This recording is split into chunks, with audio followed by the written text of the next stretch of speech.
What is up, y'all? It's your boy Aniki coming at you with Church with J Season 4. What are we on? Episode 8. My Hero Academia, Chapter 385, live reaction and discussion. I hope you guys have been doing well. You know, I've been spending time being a father and working for the most part. That's what I'm always doing. It's been a while since we've convened, but what we really need is more than likely for Horikoshi to take a break. It's looking like the guy just needs that time off for his health. And I think most of us would agree that we'd rather have him, rest up and get to give anything that he wants to write, the time of day, to ensure that it gets the proper treatment. Like we talked about with the Mina chapter, kind of felt like that could have been 3 chapters or like a whole story beat that kind of got condensed. I'm hoping that we get some expansion on that down the line, but who knows? We'll see what happens. I wouldn't be surprised if when the volumes come out, he says something along the lines of, oh, I was really sick during this and I kind of wish so I added like extra pages to this chapter, and this chapter, because that's just the kind of guy he is. But I'm just hoping that the guy gets to rest. That's more than anything.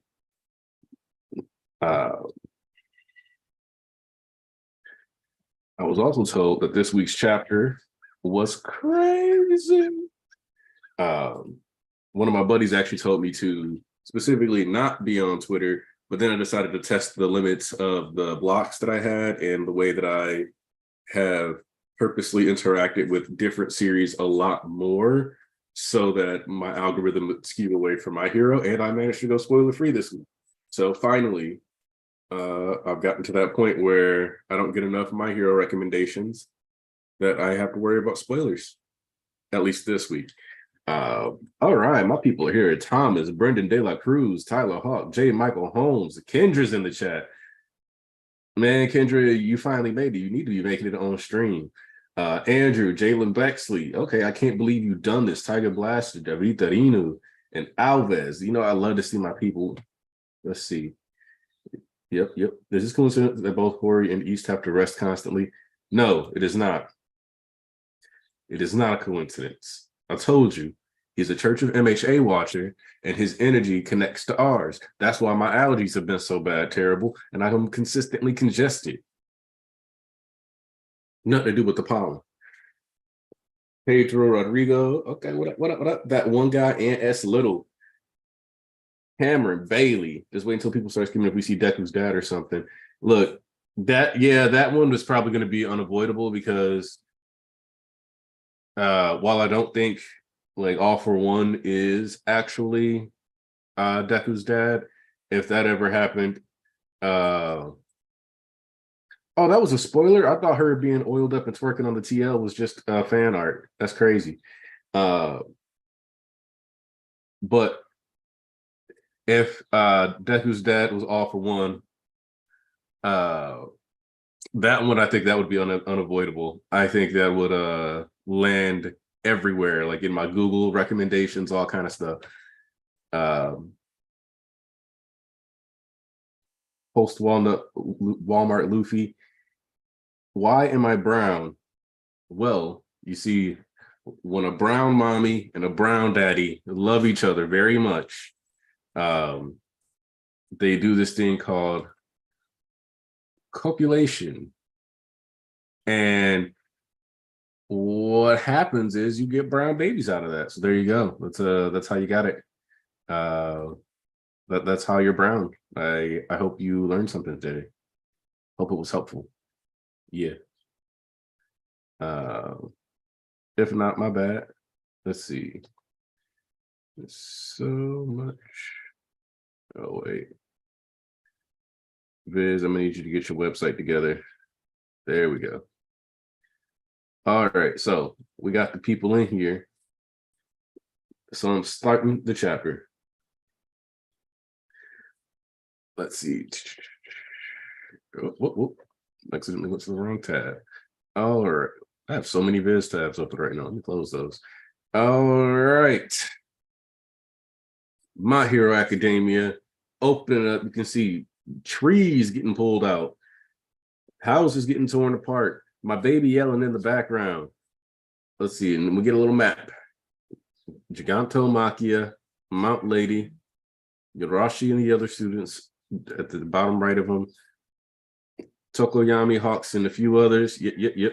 Hawks and a few good men stopping at his advance. And then we see like to the east. So if to the east, we've got Shigaraki, then to the southeast, we've got Makia and Mount Lady. To the southwest, we have Shiketsu.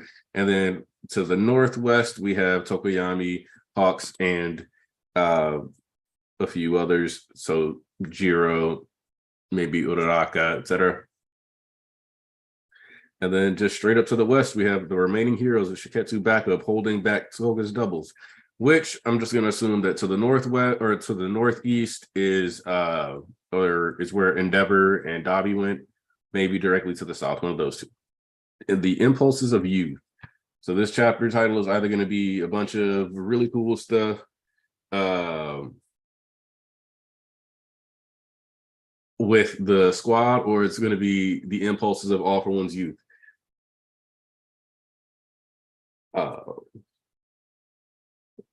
Let's see.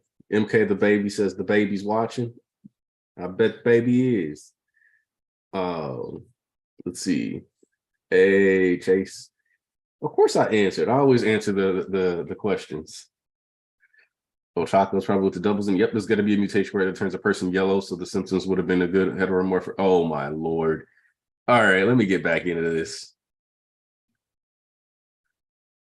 All right. So we see Mount Lady coming in. This one's busted up. Another one, Rule. All that's left lying around is Detnerat stuff. All right. Is that a compressed chain blade? Or that looks like Zabimaru. Shoot. Yeah, this is a sci-fi version of Zabimaru. Anything will work. That pounds the demon lord to a pulp. All right, let me. And then she's wheezing because she's out of breath and covered in blood. We see Tokoyami breathing heavy coming in with the light of Balder. Hey, I'm sorry being your wingman is all I can do. Your support grants Balder's light more speed. Okay. We see them just throwing out the haymakers, trying to smash this dude. And then I was right, Minetta's here. Let's see. Ooh. Is that All for One using that whippy mouth quirk combined with rivet stab to break through that big thing? All right. Let's see. Ooh. Not only did he break through the weapon, he tore through her side, just like he hit Endeavor with. But this one looks a little... Endeavor's attack was a bit more on the ribs, and he was able to cauterize this. This one looks like it, instead of being on the ribs, it's right on the actual rectus abdominis. So basically actually tearing through the muscles. That's a cesarean. Mount Lady. Oh, damn. There were allegations this week, weren't there? Y'all can tell me, were there allegations after this injury?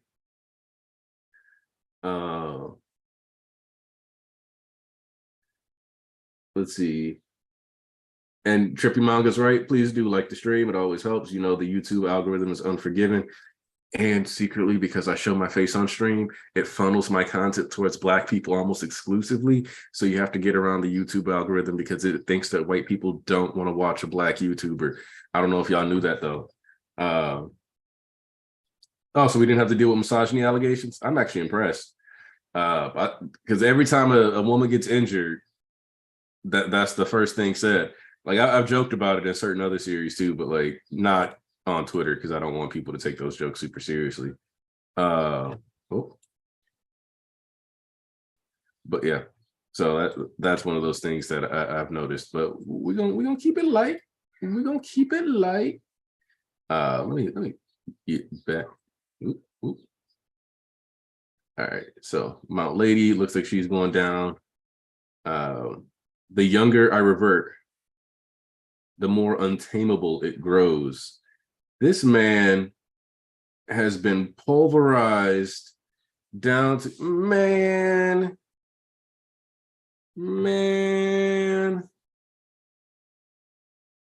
This is nuts. This is actually a little nuts. Let's see. Yeah, no, respect to my lady. She went far as hell. She went 4. But this all for one form with the skeletal presence, the skin off his face. See, I think it's funny because people were like, he was I, and now Hori's like, but he's a monster. So I gotta make sure you see this. You see rocks flying at him. Yo, what is this huge ass lightning bolt? Lightning bolt, lightning bolt, lightning bolt. Just oh. Let's see. So this huge ass lightning bolt goes through the core of Dark Shadow. See, this is what I was talking about at the beginning of the chapter when I read the title. Like, this was either going to be like about the young hero stepping up, or young All For One putting on a clinic. And we see that he's blasted them hard as hell. And the more I give myself over to this darkness, the more I can draw on my quirk's latent potential. For instance, a cataclysmic blast of light. Tokoyami. And we see like Shinso and Kirishima on the back. Yorashi yelling, "Don't let up. Youth is a wondrous thing." And it's just darkness. Oh.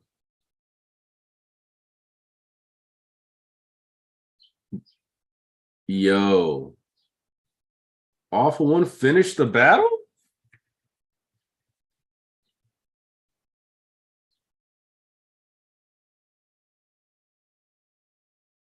Oh, you said man, all right, I'm switching to my phone real quick because Viz playing games with me. Their website always bugging. All right. I hate holding my phone on stream and looking at it, reading it through my phone, but clearly Viz is doing that thing where it takes a page from me again, and I'm not having it. Thank you for letting me know. All right. Oh, yeah. See, this is a big page, Viz. Why would your website do this to me? Makia getting sliced in half. It looks like a dog that bites must be put down. Perhaps this is my other self's influence, but something dark's bruised within my core. Okay, there we go. The younger I revert, the more untamable it grows. And the more I give myself over to this darkness, the more I can draw on my quirk's latent potential. For instance, a cataclysmic blast of light. All right, so far we're back on track. There we go. The boy pushed me to such lengths. So I'll be taking his quirk out of my way. We see Tokoyami is just straight up laid out. Let's see, I'm going to switch back to the PC just because it's a better view. You made a decent show of it, Hawks, with the sword in his chest. Oh.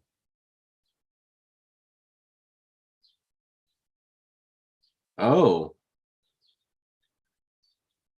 Fierce, a putrid, festering quirk factor. It's to your credit that you got this far with using such garbage. And Hawks is now workless. Hey, fucking yo.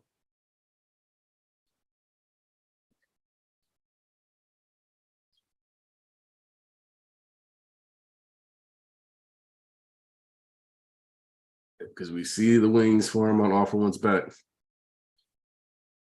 So the quirks you stock work outside your body and don't mesh so well when you're rewinding, huh? Sucks to be you. All this damage is hastening the process. Ain't no way. Ain't no fucking way. Hold up. Ain't no way. Is he about to do it? Is he about to do it to him?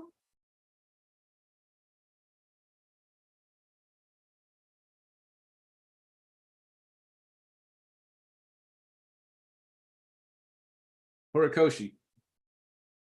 How does he do it? Someone explained to me how Horikoshi just wrote one of the best redemption arcs of all time. And you may be asking yourself, Aniki, how do you figure? How do you figure? Let me explain. This man, Maneta. You know, I'm gonna read what it says. Stealing dark shadow for yourself is only gonna turn you into a cringy edgelord. You want a real quirk? Take my pop off instead. You'll get the sickest hairdo. Just don't take dark shadow from Tokoyami. The betraying howls of the weak. But every precious second counts now. Look there, a news chopper. Yes, let the people witness this carnage and lose your faith in you all over again. You heroes couldn't protect a thing. And he stole Hawk's quirk and is flying away with his wings. As the faction receiving refugees from UA, we were designated as a purely non-aggressive defensive force. However, the refugees have yet to arrive. Still, there's still a glimmer of hope. So I'll be taking, okay. Let me address Minetta real quick. Did Alpha want to fight him? No, he did not. But Minetta went from needing provocation. Like if you go all the way back to the USJ arc. Oh, I just had a crippling, sad thought, and that's that Minetta just went on the Usopp journey. Minetta has gone on Usopp's journey that we've been waiting to see Usopp go on and become a brave warrior. Let me explain. Minetta was sitting here trembling in his boots at the USJ. He only managed to like really throw the sticky balls and get involved after Deku, already launched his big attack, had come up with the plan. Him and Sue were already in flight. Largely after most of the stuff had been taken care of. He had been just a creep for most of the series, focused on that. We got him Clockwork Orange back during joint training, and we had that aspect removed. We had him sitting there at the Paranormal Liberation War arc, terrified, talking about, did we make the right choice? Did we make things worse? Blah, blah, blah, just sitting here crumbling under the pressure of the circumstances, being afraid of even like if the heroes had failed, not wanting to even like want to have the possibility of stepping up within his role. And we move here. We move to this moment in manga. We move to this moment in manga where Mineta, when everybody is laid out, when everybody's passed out, when he just watched the second hero get smacked up, jacked up, quirk removed. We saw Mineta go, take my shit, nigga. You want a real quirk? Get this fro, dog. You can't handle it. We saw Mineta stand up to an awful one who already leveled the playing field. No dirty jokes, no cowardice. Him understanding the full scope of circumstances, having already seen bodies laid out. Being willing to take that L, lose his quirk, not get to be a hero, lose what he perceives as his only chance of getting women for the sake of Deku and everybody else in the world. We've seen him actually go from a dude who said that the reason to be a hero is to get girls to like you during final exams arc because he was going to finally get to touch some boobs after he told her, instead of going to say, let the boobs wait, to, in his mind, what could possibly be never getting the titties for the sake of society. We got to applaud that, man. We got to applaud that.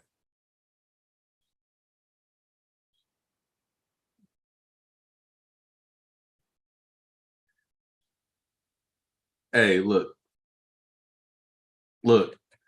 All right, exactly. You know, like, yeah, Usopp had that moment, but like Usopp kind of like fails upwards.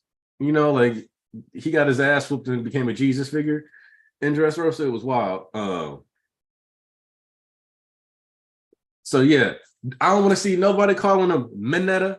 From now on, this is Maneta. Maneta. Because he's a man now. All right.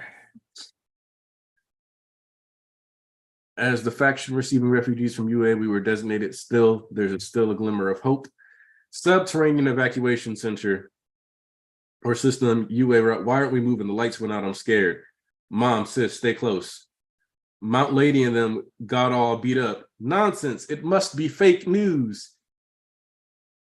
Of course, that's the kid that says that phrase. This is messed up, man. We put our faith in them. And this is what we get. Task Force HQ. No full damage report yet. All for One is moving due east. Iba, give us an update.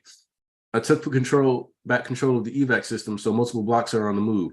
But one of them has been stopped from the inside. Someone's up to no good. I know All for One told us to obey Skeptic's orders, but now we've lost contact. How can I produce results for All for One?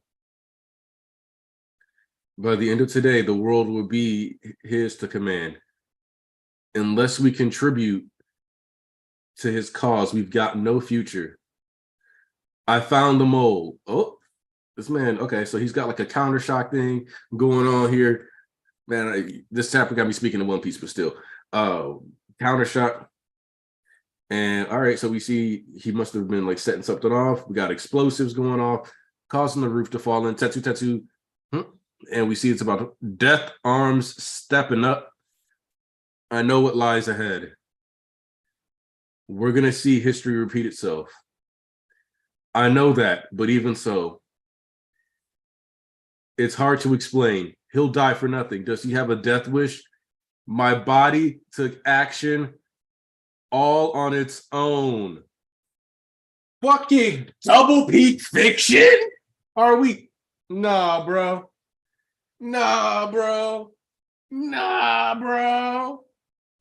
How, Hori? This is one of the best fucking chapters in the entirety of the series. It's built upon the backs of all the other chapters. Don't get me wrong. Dog, man, we just had to throw something real quick. Man, long-term viewers, remember when I used to just grab something and throw it to emphasize my point? Man, let's go. Man, let me get my bishops in here. I don't know which of y'all is available today, but y'all need to get y'all asses in here. Man, quit playing with me. If you aren't available, you're now available. You better quit playing with me. Man, what the hell? This is some next level shit right here, man. This some next level shit right here. And the reason why I like this, let me actually finish the chapter technically. In Camino Ward. And then we see Ida and we see Shoto. And we get him saying it's not over yet with Stain watching. Stain about to acknowledge Ingenium. Or Ida's gonna have to fight Ingenium or Stain and let him recharge. Yeah, no. I had to send the signal out before I finished the page. Sorry. And yes, AFO has finally racked up an on-screen dub. Finally, he's done it. He's taken a dub that wasn't just like, oh, we saw it off screen. No, he's fought a high diff fight and managed to win. And let me zoom in on Stain's glider or whatever, because I see you guys saying it's a glider. Let's look in. Let's zoom in. Let's zoom in. Yes, that is definitely drawn, and it's at least drawn reminiscent of the classic style of like bat suitlings and stuff like that. So what we could get here is Ida grabbing Shoto, turning on the glider, pumping the jets, and flying him to UA, which means we would get our origin trio plus Ida all next to or at the round of where around UA. So we would get Bakugo finally getting up, Shoto and Ida arriving, and those four fighting Shigaraki possibly. And if you remember, we did have that random addition in the season 6 core 2 opening. I believe that was the one where we had Ida, Bakugo, and Shoto against Shigaraki for some reason. Stain is contributing his glider or his gear. I mean, technically he might be going with them, but the thing is that if they draw blood from Shigaraki for even a moment, Stain can take that blood and immobilize the entire structure.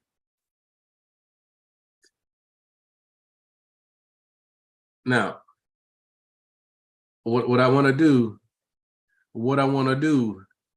man, I want to real quick acknowledge the death arm cycle though, because I do too, not gonna lie. Hey, Thomas, Death Arms has been here since chapter 1. And we saw where Mount Lady's career went, right? We saw her heroically start like shift. She took a drastic shift, and it's in stark contrast with where we saw Death Arms go. She showed up, was jiggling her titties and stuff so that she could get free food, was shaking her booty, all this other stuff, trying to like just build up a fandom. That's all she was really focused on. She joined Lurkers and was sad that she wasn't as popular as like Kamui Woods or some of these other people, or like Edshot. But we saw her moving more and more into that heroic structure. And then we got that confirmation that they are not getting paid within like the last 5 chapters. I think they might have even been just last chapter, where they talked about how the news crews aren't getting paid, but they're still going to go ahead and go out and try to get this news story. Same would have to apply to the heroes because the government and the Heroes Association has plummeted. Even if they were getting paid, it wouldn't be worth anything because the yen is currently plummeted as far as economic currency or currency value. And we saw Mount Lady this chapter still fighting, risking it all, being the focus and of receiving the brunt of All For One's biggest attack, or one of All For One's biggest attacks, getting taken out. For Death Arms to see somebody who he watched kind of surpass him on the hero circuit.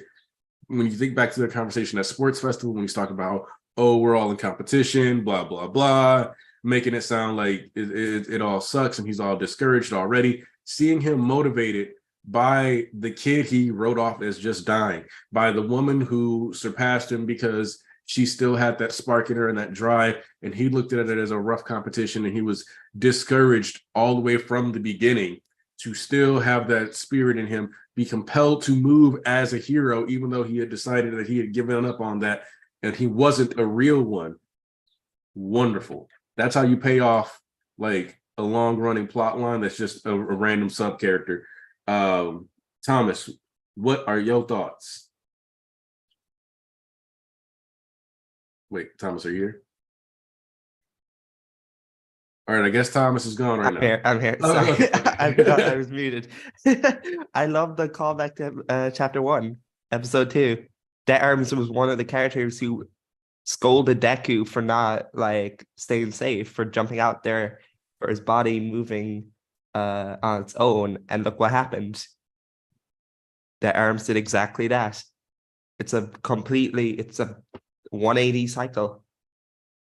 I'm proud of him.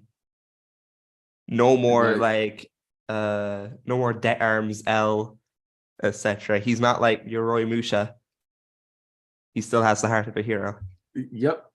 Which Yoroi Musha, you know, for a while there, I really wanted to see Yoroi Musha kind of get packed up. By Stain or by Stain. Oh, absolutely. But you know what I realized? That he can have a comeback? No, that he doesn't deserve it. Oh, you know what? I agree. As if he doesn't deserve the story time. Doesn't like Hori shouldn't dedicate an entire panel to this. Yeah, like he's not worth the energy, the dedication, the time, none of it. Because if he were, he would have had a moment like this. If he were, when all this was happening, we would have seen him like go, you know what? I need to step back up. I can't just retire just because I made a bunch of money. But more than likely, what he did was take his money, and he probably left the country while the borders were still open. You don't think he's still in Japan? Nope. You know, I can see that. Because you don't see him in the Devil's Spread with all the movie characters. You don't see him watching the current fight. Unless Hori just went, fuck it, I don't need to draw him anymore. I mean, could be out of the country. Sucks. Hold on, grabbing my daughter. Keep talking, Go right Thomas. ahead. I guess I have to carry this stream by myself. How's everyone?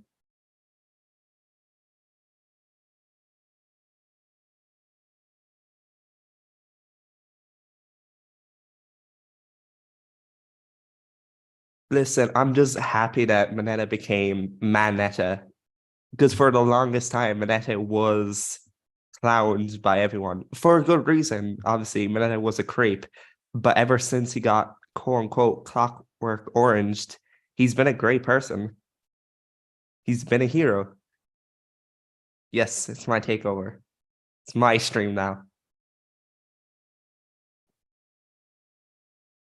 I'm glad that you're good, Tiger Blaster. Yes, it's my channel. He might as well just give me his email and password. Oh, did I not? My apologies, Andrew. Good morning. Hey, good to see that, Tanisha. Does that work? Getting ready to move out. Oh, congratulations. Church of Thomas, yes. Toga and Twice clones can now talk. Absolutely. Hawks is a sitting duck right now. I thought Mineta was going to get All For One. Yeah, I thought so too, but knowing how strong All For One is, I assume he can just tear out of it and just heal back the peeled off skin. I agree he should have stolen it, but at the same time, I feel like it was a lot better to have Mineta have this moment. Thomas Smash, yes. So what'd you say? Cameron Bailey mentioned that All For One should have stole Dark Shadow, and I said that Mineta was fine. Oh, look at the baby! Oh, adorable. But Mineta's moment was a lot better. All For One stealing Dark Shadow works, but at the same time, we don't need that on Tokoyami. Yes. How do you feel about the line by Hawks where he mentions that the quirks may not work or may not be rewinded?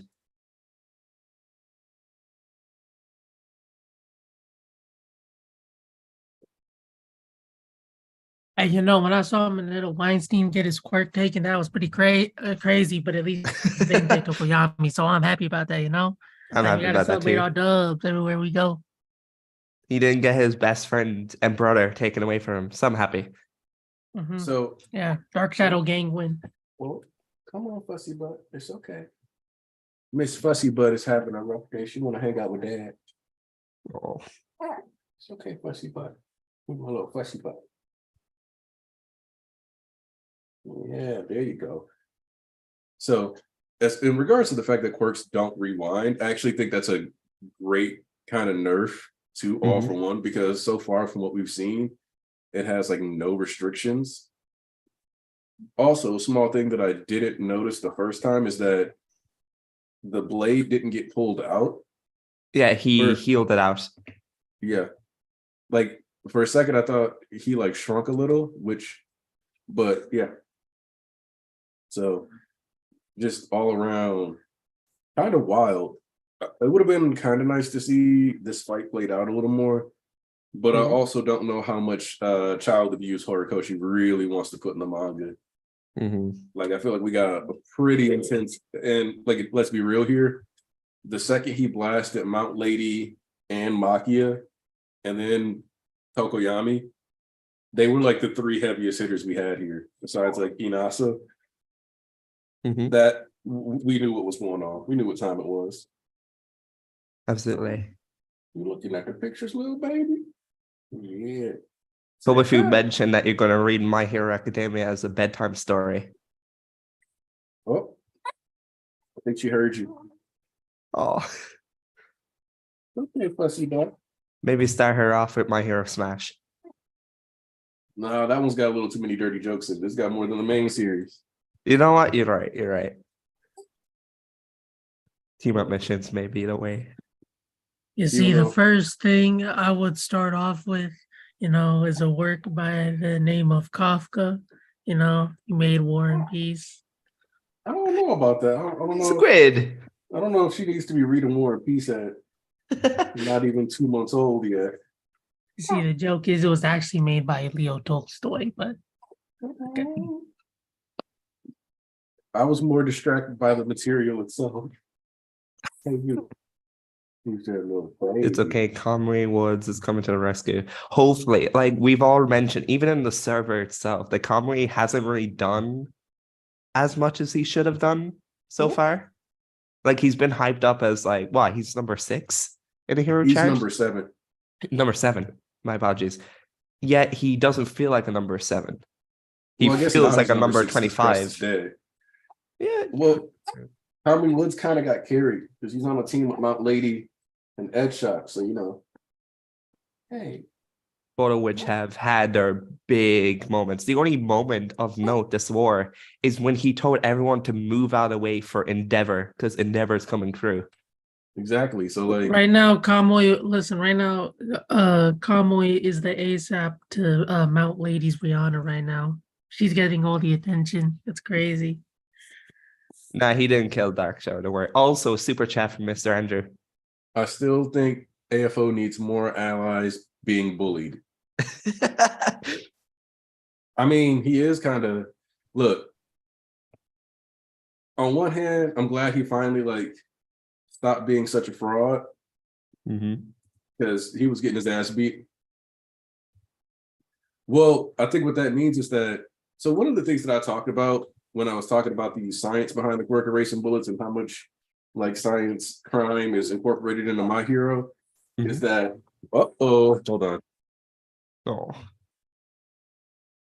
Take your time, man.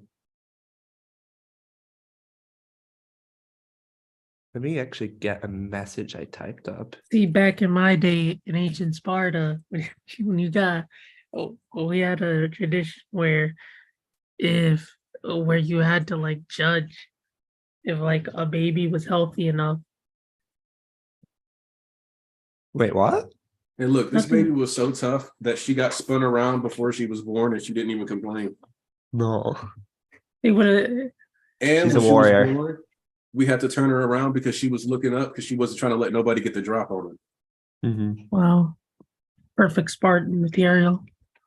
Yeah, I feel like the reason, in universe, the reason why it rewinds isn't rewinding all the quirks is because technically the only time we've ever seen the quirks being destroyed was by New Order, who had to go into the quirk.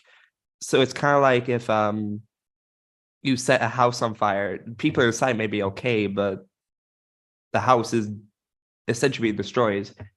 Like the quirks are melded with Off One, if that makes sense.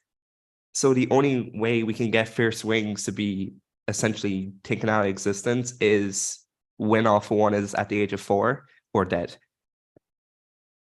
I don't know if that made sense. Then again, I don't get this situation. It actually brought up an interesting possibility of depending on when All For One lost or manifested as quirk, if he rewinds far enough, could he lose the ability to access it?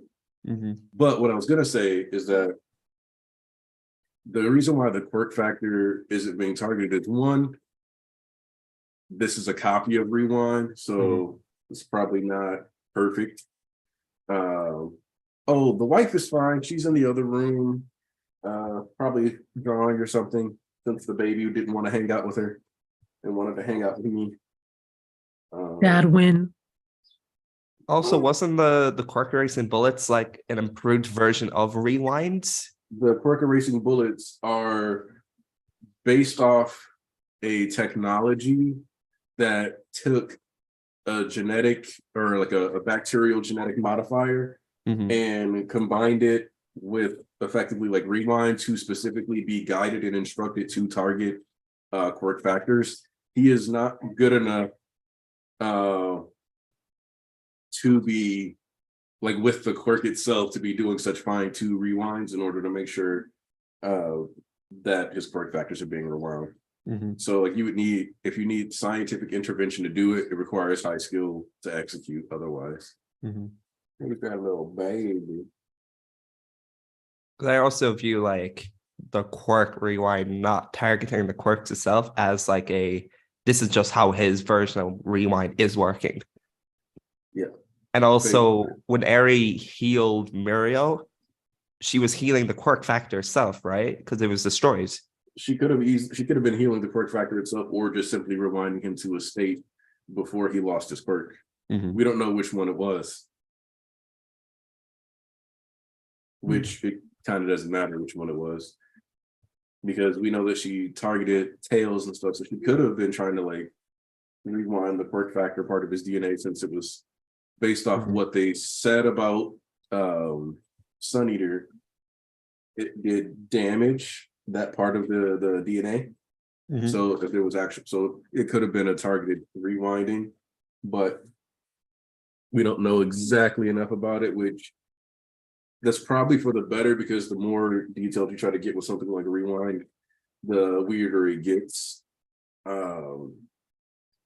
Current active fights in the war. So you have Deku versus Shigaraki. This fight just ended. You have Dabi versus Endeavor happening. Ayama versus Kunita with Fat Gum. Fat Gum in. I don't know. I thought Sarah was with. Nah, he's at the where the licensing took place. Okay, so yeah, Sarah's at a group battleground. I'm trying to think of who else can move, because the Camino battle is over. So we have a couple battlefields dropping out so that they can reconverge. So that the scope of the battle is we're heading towards, I don't want to call it a trough, but we're moving beyond the peak number of battlefields into like narrowing down the ones. So we're actually like, it'll look like, okay, we're winding down, but we're actually about to like wind down a bunch of stuff so that we can rocket up into the stratosphere for another part of the stretch of the story. Who's this little cute baby? How are you so adorable?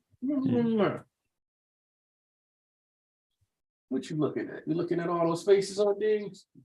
I think so too, but like at the same time, I don't really need much explanation anymore, Tyler. But it would be nice. That reminded me. I meant to send Tyler the link today. Oh, fuck yeah. Someone pointed out that Hawks is still like the bird and Toga's flashback, hurt and helpless Bounty Fist. Yep, he's a sitting duck. Toga is still there with Uraraka. So like he's open for attack. And she will go after him. She'll take advantage of his helplessness.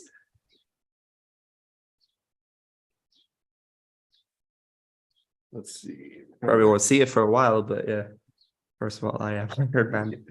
There we go. Are you Squid? Oh, what? Yeah, exactly.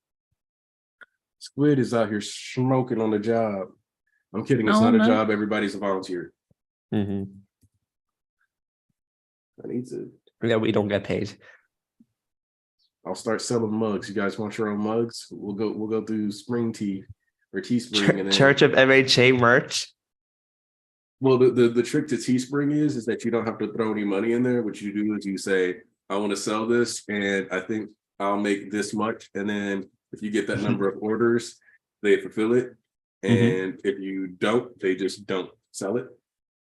Damn. So then people just get the money back, I'm guessing. So it probably just puts like a hold until enough people order. Man, need everyone to pull through. So, well, you just say like, so like if I was like, all right, if you're interested in getting a Church of MHA mug, I would just like, I guess, do a community post and then be like, boom.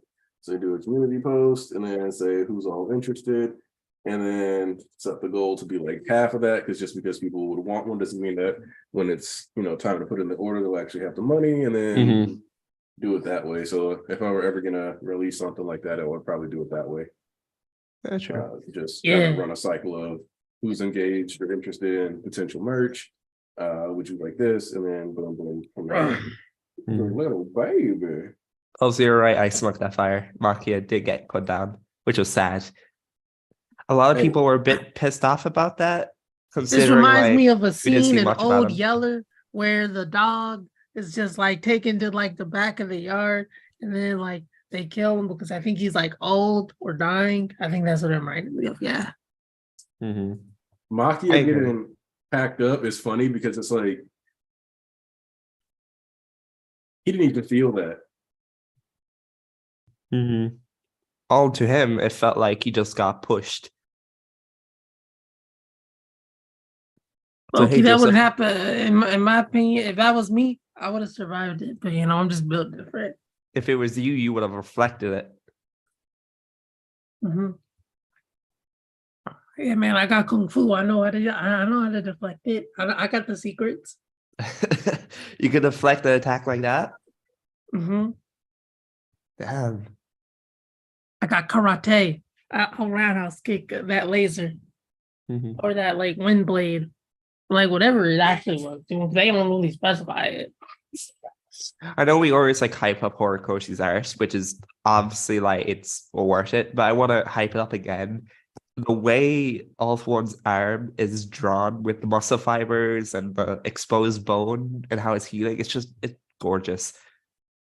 It's really pretty. I was like, look at this man. Volk, look how muscular Joseph. He is.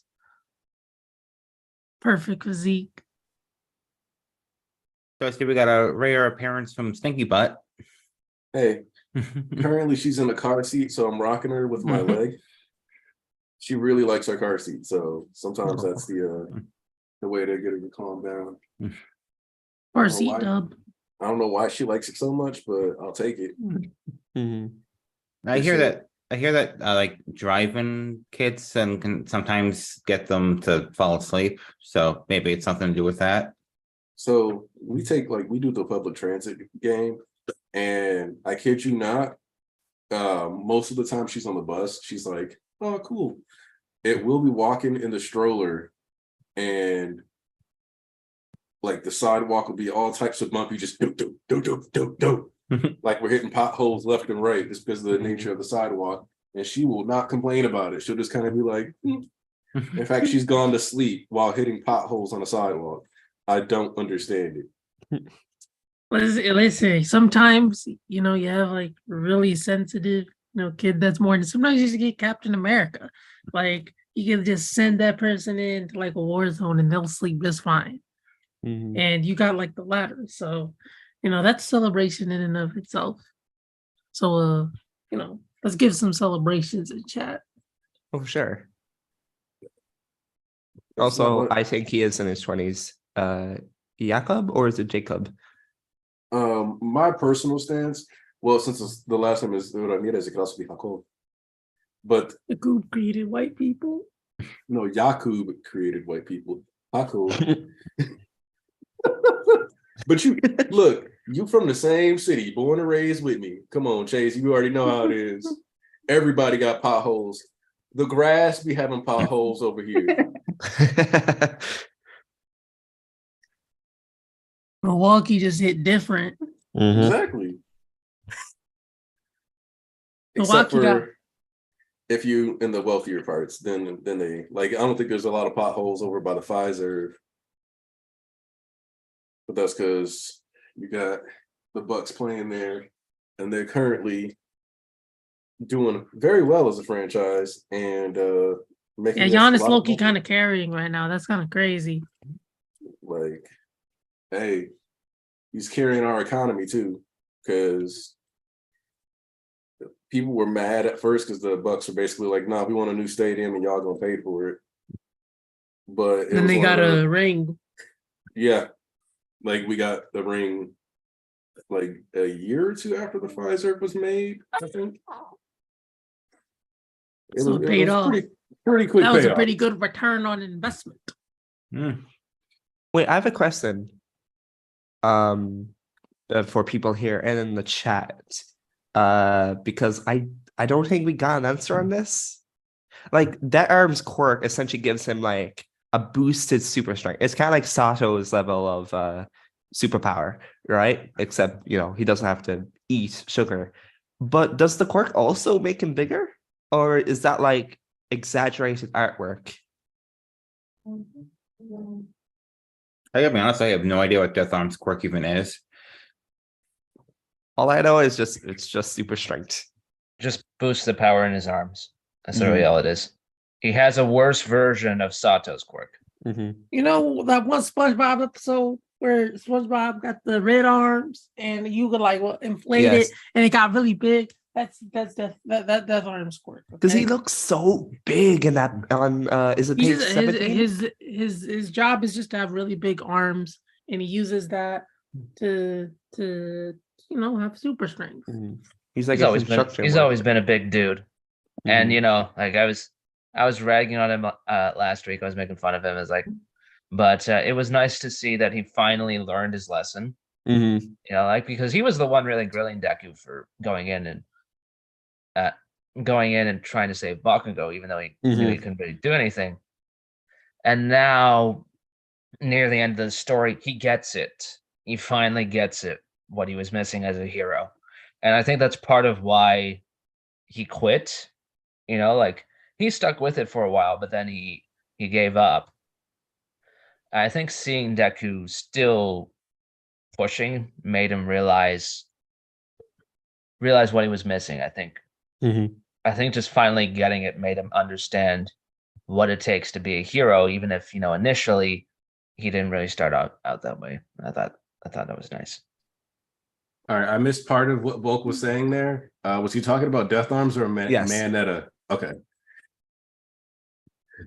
Speaking of Minetta, grape juice has got some massive grapefruits. Maneta. We call him Maneta. Maneta. He okay. So I mean Mineta, like we forget it because he kind of comes off as like a pervy idiot, but he's actually pretty smart. He's actually a pretty smart character. So, and this was really brave of him too. Is like he was running away from midnight during the exams. Like he was just a complete coward, like spineless, worthless. But now, like he stands up to the Demon Lord himself, and just to possibly spare Tokoyami, and that kind of snaps All For One back to his senses. Like, no, time is of the essence. I can't waste time here. I got to get to Shigaraki. And speaking of, when All For One starts saying like, oh, this is the influence of the other me inside me, I don't think he realizes that that's not his other vestige speaking to him anymore. That's Shigaraki beckoning him to him so he can get his All For One copy and get even stronger. That's actually okay. I like that. I like that speculation. I like that train of thought. Because yeah, I don't think the AFO personality exists within Shigaraki anymore. So when he's like, oh, like the only other thing I could think of is if it wasn't Shigaraki would be that, because I'm a big believer that the All For One quirk has largely overrode any personality he had. Just because we've seen everybody's personality is heavily impacted by their quirk, but All For One as a quirk itself has the best and how do I put it? The most justified precedent for being a more sentient quirk and having more of an influence from the driver's seat perspective. Because just like, all One For All, and how it's like, how did he figure out he could give his quirk away? Which you could say now that like the ability to pass on quirks is partially why he could never really rock with what All For One was doing. He was always going to put others before himself. So that idea, whereas with All For One, there had to be some kind of, because based off everything we've come to understand about quirk society, it's not like they had diagnostic tools back in the day. Mhm. So it's like that would have been new science or relatively new science. Like we know that they were able to like check for frost genetics in Fuyumi, but I don't think that they were like,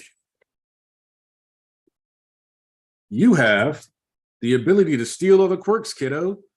Good job. Like that just doesn't seem what the story is set up. So I how think did they you did like figure? a birthday celebration when they figured out, what type of quirk it was gonna be. Like, oh yeah, it's gonna be like an emitter. Hooray. I think Like that was something like that. So quirk reveal parties. Yeah, quirk reveal parties. You have like a fireworks show, and then it's like, oh, is it gonna be like a blue or a pink? And then they do the fireworks, and then because they did it wrong, because they didn't actually care about making sure the ceremony was safe, they end up like burning the yard. So yeah, Well, it quirk the only reveal party. other thing I can think of is that we see All For One is kind of always in business suits. If Mhm. one day he like shook someone's hand and it was like, give me that. It's not like One Piece where like I assume like if I remember correctly, when you eat a fruit, it tells you what it is, right? They find out about it. But I don't That's think what it's that that's what the case explanation either. is supposed to be. Like you get it and it's like, okay, I can do Yeah. something like this. Because I don't think that's the case with a quirk. Like it's not What if like, oh, AFO? like you awaken it and then you have a voice in your head saying you can steal quirks and give it away. Or you What if can AFO shoot was a electricity. used? What if AFO was a used car salesman? I work with car salesmen often.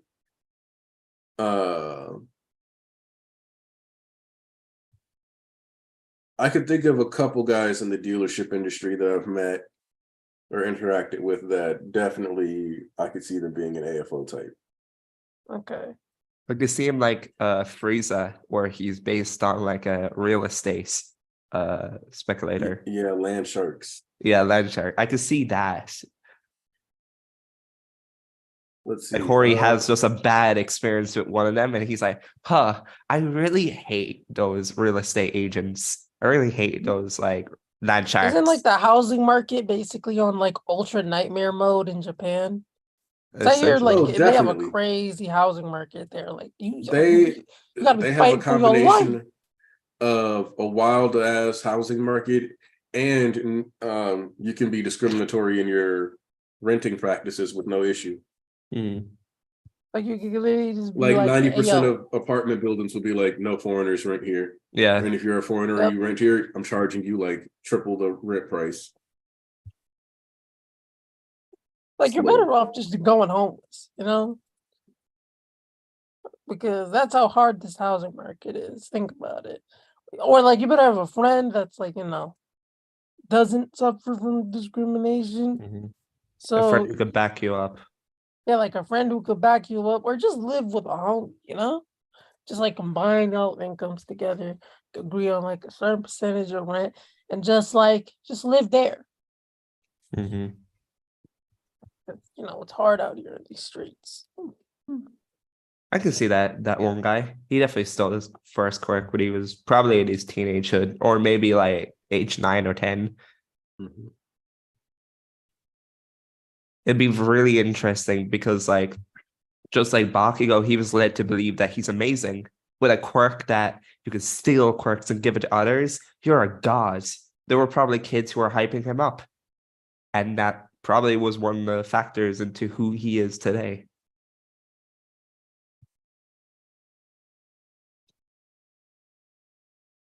All For One is also looking really young right now. Like, Yeah. I mean, he looked young before, but he looked like late 20s.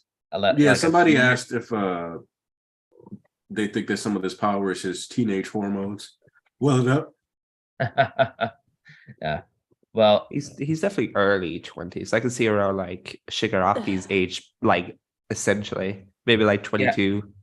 Yeah, I'd say like he was late 20s before. Now he Mhm. feels more like Shigaraki's age, 20, 21, maybe even Agree. 18. Not quite like high school, not quite high school age, but very close to it. He's kind of like he's still kind of built, but Yeah. the thing is that I part of mean, me, Mario's built and he's like fully grown. All Might was well, 17 and he was built. So hold I on, hold on. could see that. So what I was gonna say is though is that um when you look at the sword, I'm not 100% convinced he like pushed it out. Part of me, because his arms look less defined between like the panel we get where Hawk says it sucks to be you, and we see him, because that's when he looks like even younger. Where I'm not completely sure he didn't somewhat age down the sword out of him. Mm, And then just like kind of finish pushing it out since it was already there. yeah, sure. Because that's when he says all this damage is hastening the process. So it's like he stabbed the sword, he pushes, like gets to push the sword out or ages down the sword out, and then goes, all the damage is hastening this process. And So that's what like, he's, you think we're gonna hit like a stage of the battle where like One's like 5 years old and like he's whooping on all the heroes still? I think if we hit the point where All For One is like 5 years old, it's not going to be able to like deal with the backlash of the quirks. Yeah. So we're going to see like a 5-year-old ripping his own body apart and then getting his Oh, quirk stolen man. by Shigaraki. We're gonna see- have Oh, the curse one for all, like All Might saying, if you use this quirk, if you don't train, you'll explode. Oh, jeez. and then he I blows mean- up, he goes blow up, and then he goes like, "Big boom." I was also wondering if AFO was going to try something with Ochako. He pretty much has no time, even if he was paying attention to her, and especially since Shigaraki is like the opposite direction of where she's at right now. Another thing though, this UA to Shiketsu route, like the refugees, basically as much as they're fighting, ultimately a lot of their strategy is just kind of buying time and trying to divert the villains away from where the civilians are, while being able to defeat them. So I'm just interested where else that could go, because All For One's agents inside that shelter seem to be found out, but I just don't know. I've been wondering about the civilian stuff for a while now. It's like, what exactly is Horikoshi going to be making of that? But let's see. Wait, what? Yeah, first I'm gonna school facing around his 50s. So one of the things that I wanted to say is that with the 5-year-old All For One, because I'm seeing somebody talk about him throwing a tantrum or whatever. I want an inverse of the panel with Shigaraki and Mirio? All For One. Oh, never mind. Like, remember when All For One like approaches him under the bridge and he's like, "Oh, yeah. you were The left caring All here." For One. Whereas it's just Shigaraki with full malice standing over him as he reaches out to take what's left. Yeah, I was thinking something similar, like if he still has Minetta's ball stuck to him, I think it'd just be really funny if like he got like stuck to a piece of rubble and just couldn't get out, and he just like reaching for Shigaraki, but he just rewinds to nothing. It's like what's Chicken Little, where he got stuck to the gum and he can't move, so he embarrasses himself. I can see that. I would love if like the inverse panel happened where it made it like the way All For One is looking for help, like Hori could tease us and make us feel like, oh, Shigaraki is going in for a hug to show that everything will be okay, and it does. Obviously, we won't fall for it, but it'd be very cute. So I just want him to like fully rewind out of existence. That way, like we can sneakily tell anime only that Eri kills All For One. I mean, you're not wrong. She technically did. So, I don't know if you discussed it yet, but I find one piece of dialogue very interesting on page 9. Alfredwood says, a putrid, festering quirk factor. Mhm. It's to your credit that you got this far using such garbage. So, like, I'm looking at this quote and I'm thinking, like, can he tell like the actual quality of like a quirk factor, or is it just him, just like just talking trash? I think he's talking trash. He's just talking trash because Like when he says such garbage. like you got to think back to when he was like, I wouldn't take Best Genius quirk because it takes a bunch of skill to use. And like, yes, there's a retcon revolved around that line because he originally says not to take it for Shigaraki's sake, and then Mhm. now we see that it's just for him because he just likes to be able to spam and have it on easy mode. But like, the point with that is moreover that Fierce Wings is a good quirk because Hawks has trained with it the entirety of his life, right? Mhm. He's gotten military grade training since he was like 6. If you had a Hawks' quirk and you didn't start getting real training until you were at UA, yes, the plot would be in your favor. Mhm. But there's a lot of stuff he does with his quirk that would not be on the level it's at currently. Like when he's, manipulating all of his feathers at once and doing stuff, like he'd probably be able to do a couple like detaches and attacks and like use them for like swords and fly around really fast. And that would be like the progression of his thing. But it wouldn't be, I'm using my feathers to sense the vibrations in the air in order to eavesdrop on a conversation that's happening 100 feet away so that I can properly write these notes and then create a code, blah, blah, blah. Like all that stuff, that's because he got like refined training. And the fact that he's, I believe, 22 right now, maybe 23. So we're looking at 15 plus years of dedication and training to Mhm. make a quirk that is simply very strong feathers and wings manipulation with sensory detection. Hell, the spying aspect of that quirk fits Hawks as And a member of the why they just say fast man. Safety Commission. and we talked Yeah. about how yes, Jesus. Hawks's quirk is like the epitome, like he's like a Shoto level combination of his parents' quirks, but his parents' quirks were ass. Like his mom's quirk was floating eyes that allowed her to like look behind her, and his dad's quirk was nigga is literally a rooster man. So getting actual wings alone, like even without the sensory capabilities, would have been a massive upgrade. Hey, we can't underestimate Rooster Man. He could have had like some extra feathers on his punches. He could have like made it fly and then like boom, hit you really hard if you trained with it. I bet he could have done something like that. Oh, and let me hit up the super chat Andrew put in because I missed it earlier. After the war is over, I'm going to do 10 chapters of post-war dealing with these ungrateful citizens and the racism stuff. Like it's getting crazy. So I do want to. Okay, so this is a good point to like kind of segue to the guy that sabotaged the car, or like the tram car. It's cool that Death Arms got his moment. I'm curious to see if there were, because we know that there were at least 2 of them inside the UA Center, and there's probably more. But I wonder how society intends to handle that character going forward, because to a certain degree, creating a cycle of pain and violence and like punishing this guy if he looks young enough where we shouldn't have to worry about him having a kid, right? But at the same time, if he has one, if there's anything like that, or like if the girl he was with was secretly his partner, she got pregnant and blah, blah, blah. Like if you're just going to look at it like 20 years in the future,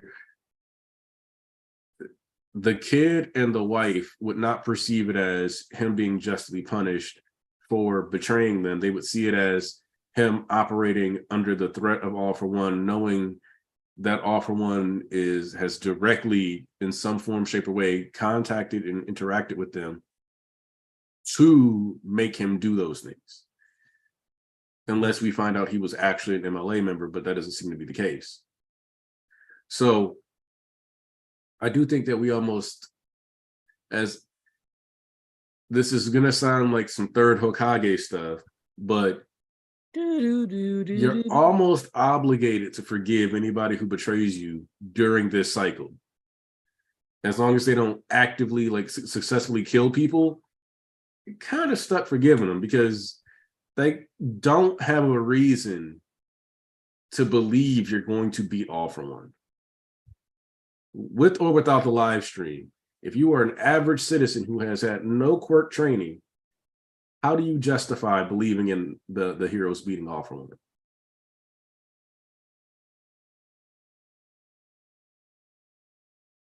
That was a real question, not a rhetorical one. Oh, Wait, what? It was a question? My bad. I thought it was an answer.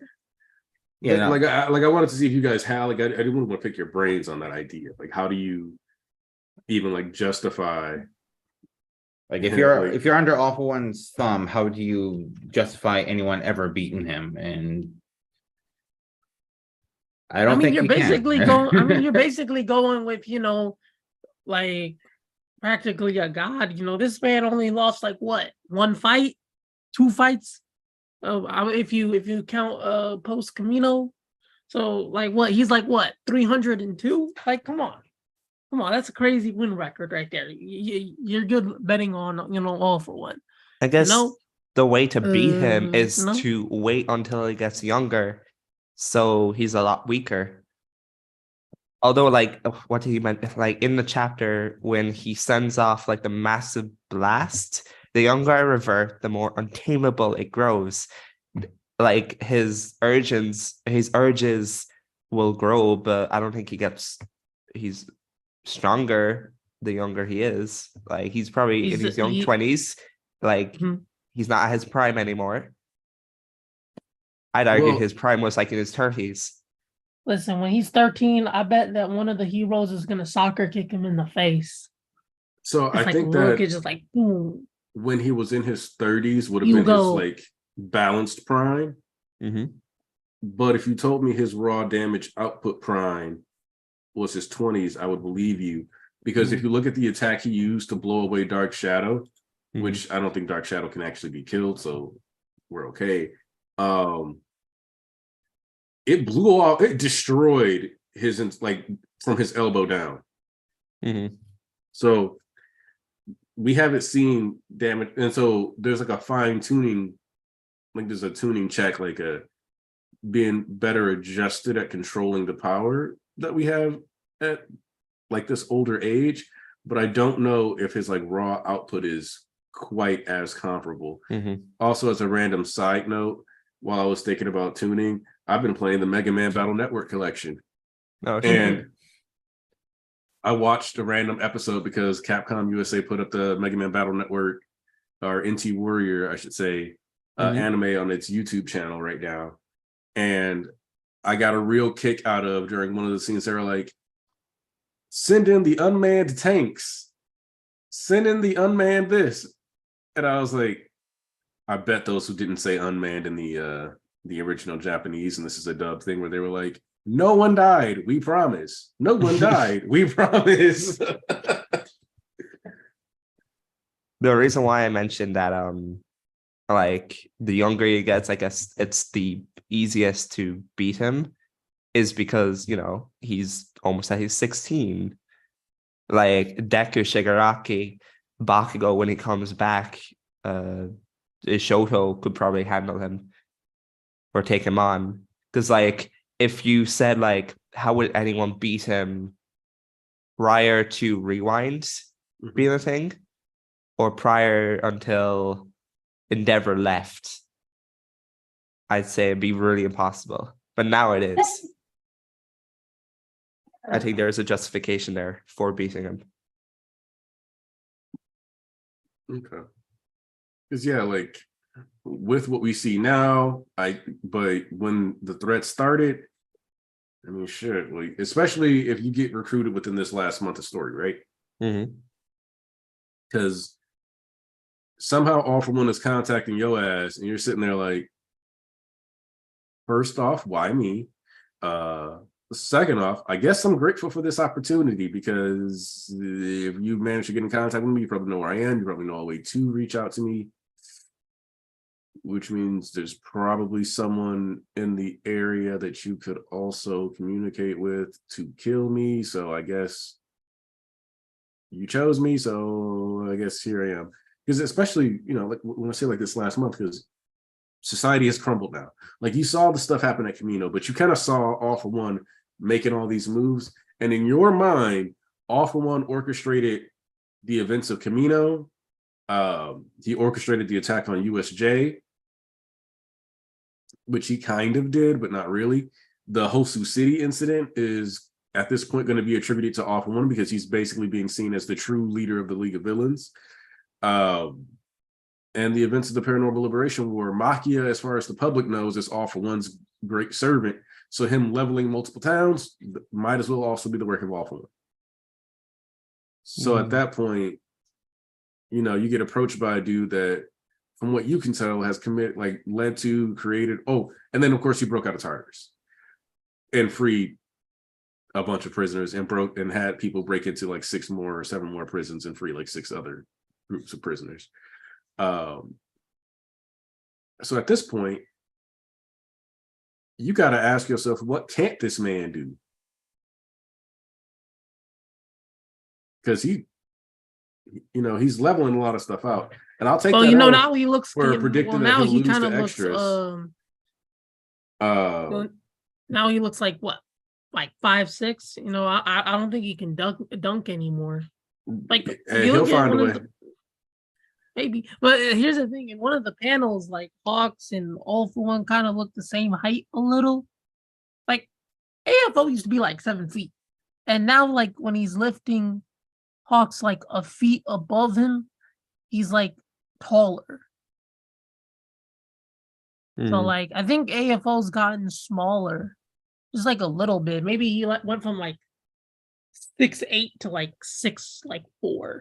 Something like that. He's definitely gotten smaller. The wiki is around 5'7".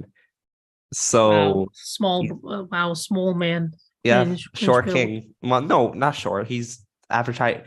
The average height in America is 5'8". Is it? Oh, Yeah. yeah, average height. Because he's 5'7" and 3/4. All For One's probably 5'11". The shoes count. 6 foot. Oh yeah, absolutely. Shoes count. Oh yeah, Awful. Okay, so yeah, Awful One's definitely shorter than he was, because Hawks, like, while he's holding, like, you'll Hawks, remember he looks in to be close to the Tartarus same when size as when Hawks. AFO came out and bro was looking like 7 feet tall. All For One when he was older was roughly the size of All Might. Like, they were comparable in height, and All Might is fucking tall. Dude's like 7 feet tall almost. So what age did he grow that tall though? Like, he just didn't stop growing. He just built. They just kept man getting had bigger. a growth spurt in his adulthood. That's it. I mean, have you seen the way his body looked? Bro got bulkier in jail. Okay, All Might is 7'3", like 220 centimeters. Like that's tall. And now look at him. He lost like an inch. I didn't hit 6'1" until I was like 20 something. So I like finished high school at like 5'11", and then I was like 6'1" in my early 20s. Oh, I hope I could grow a bit tiny. I could grow a bit more.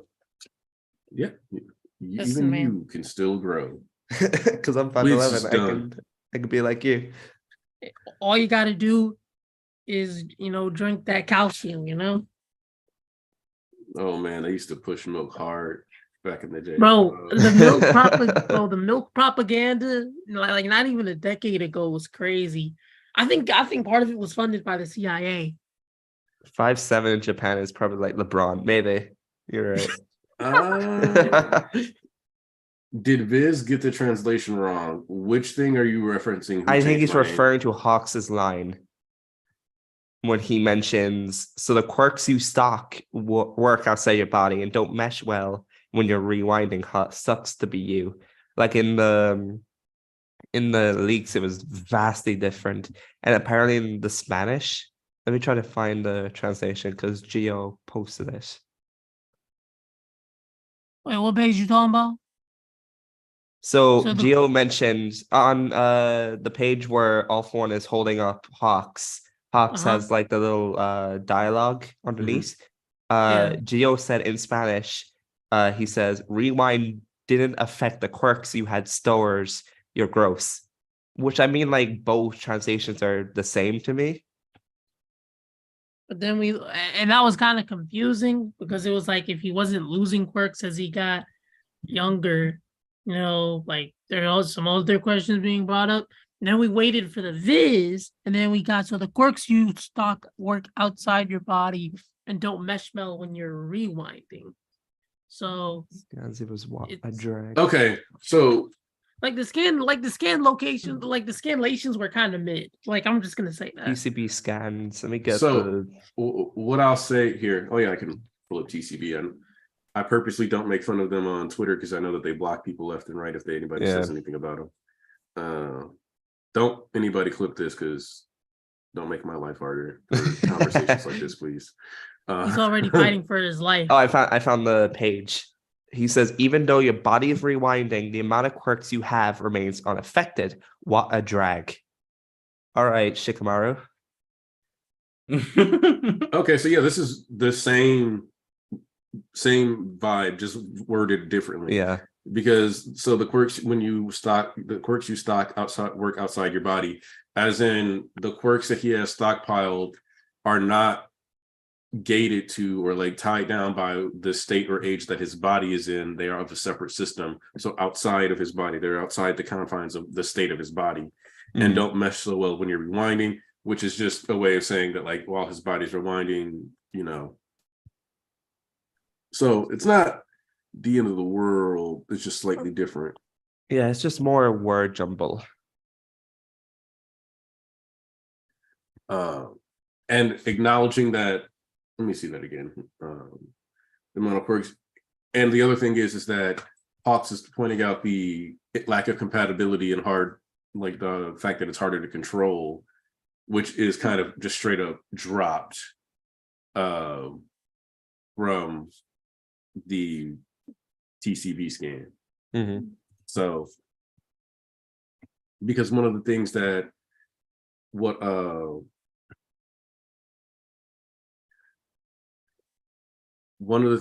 Shigaraki kind of did is that if you remember when the Shig for one was in the fight with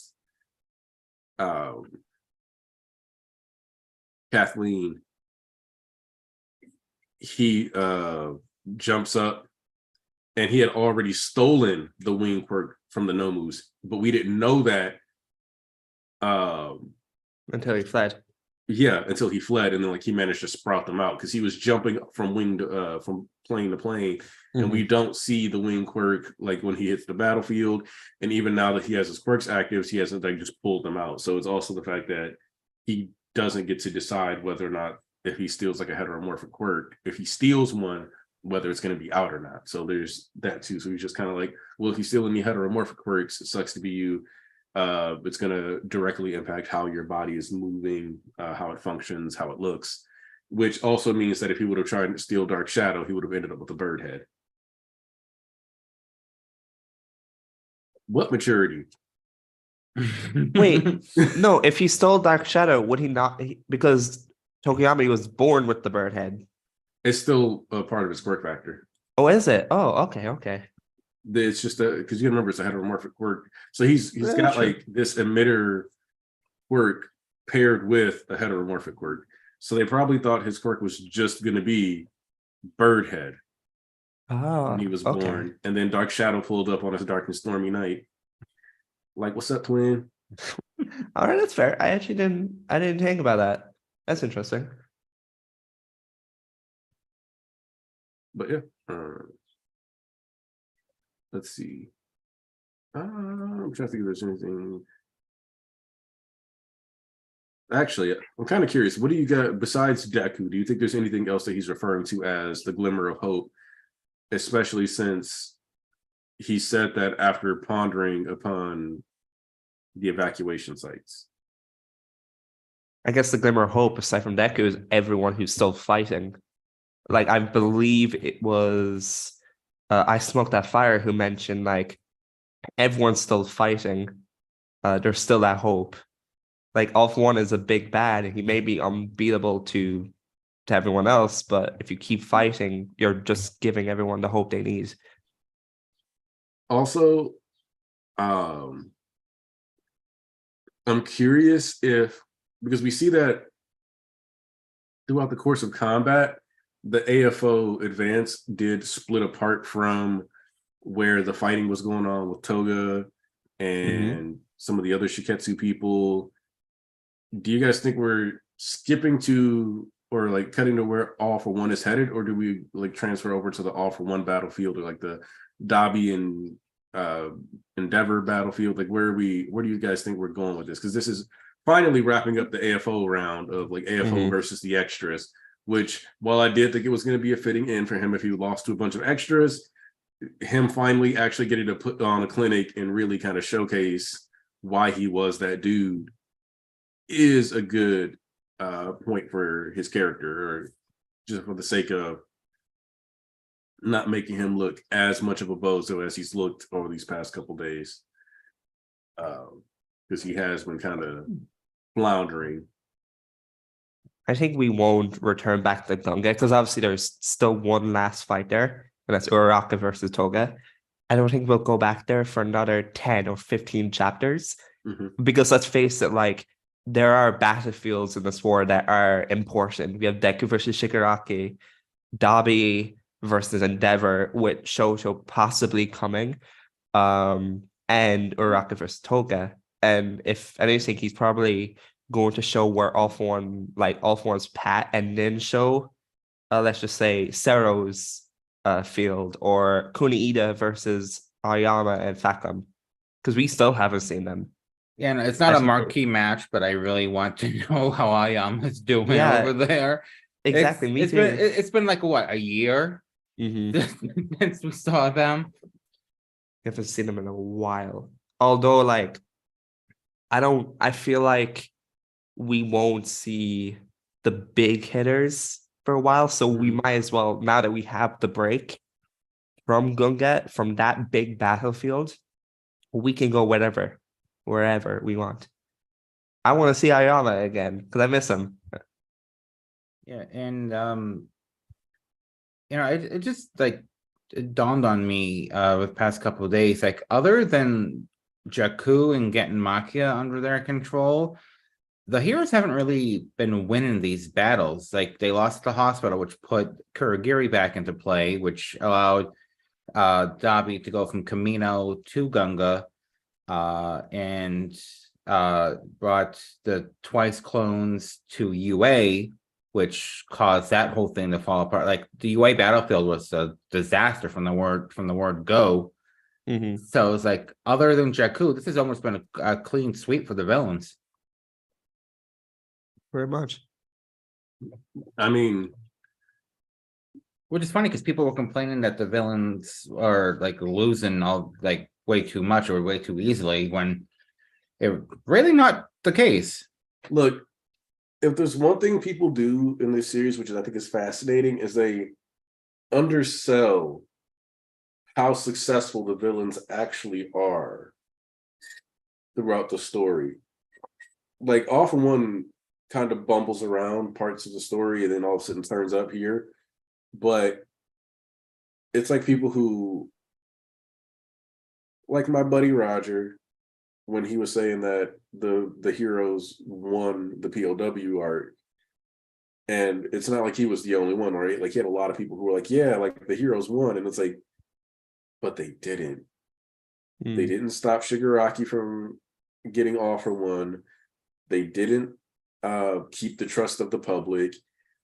Thousands of civilians died or were injured, lost property, etc. Their economy is in the shitter now.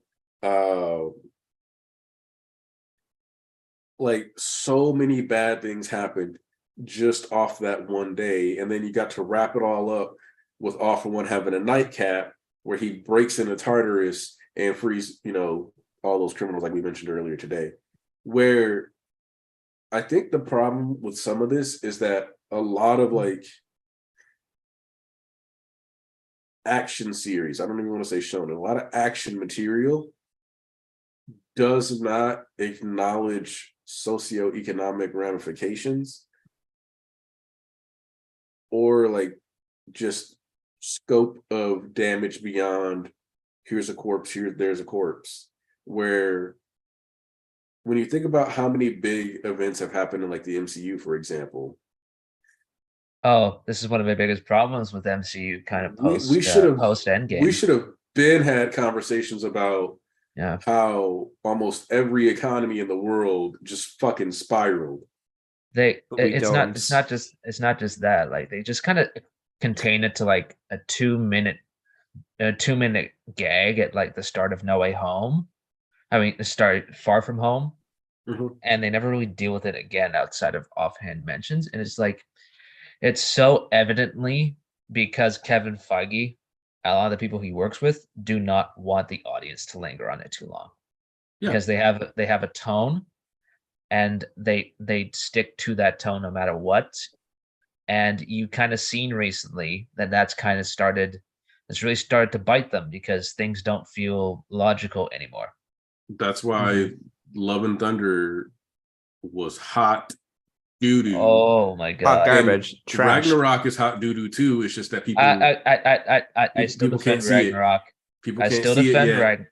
I still defend Ragnarok, but Love and Thunder, I think, was Taika Waititi so evidently not giving a shit. Like he just did not care. He came there for the paycheck so he could do whatever. Contractual obligations. It wasn't a contractual obligation. They didn't have him locked in on anything.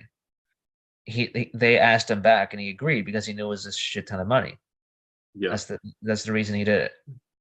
That's why there's the goats and all the stupid jokes, and Thor acts like a complete sociopath throughout the whole film. And it just I'm gonna be honest, I haven't seen the movie yet because I heard don't watch it. No, okay, Don't watch it. but It's bad. this is my reason. I heard that there's like one of the main plot points. It revolves around a certain disease that I recently lost my grandfather to, and I just knew I couldn't do it at that point yet. That's fair. It doesn't treat that with a lot of respect either. It's just It's also the reason I didn't see Wakanda Forever yet, because I know that movie was basically that one was handled well. But it's basically eulogizing Chadwick Boseman, and again, I just wasn't ready for that when that came out. That's fair. Yeah, no, that is very fair. I will say, like, yes, Wakanda Forever definitely does handle it better. So if you're like, you know what, I'm gonna take the plunge, but you don't know which one, take that plunge because it's at least more respectful. Yeah. I also think Guardians of the Galaxy 3 is probably going to be the last great MCU film we're going to get for a while. Well, I think they kind of have to really knock it out of the park because Batista doesn't want to have to be big anymore.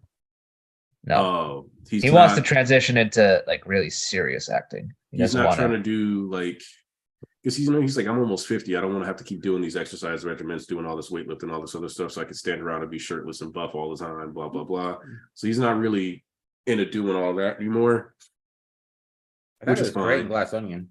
Have you seen him in Blade Runner? He has like 5 minutes in that movie, but he's amazing in those 5 minutes.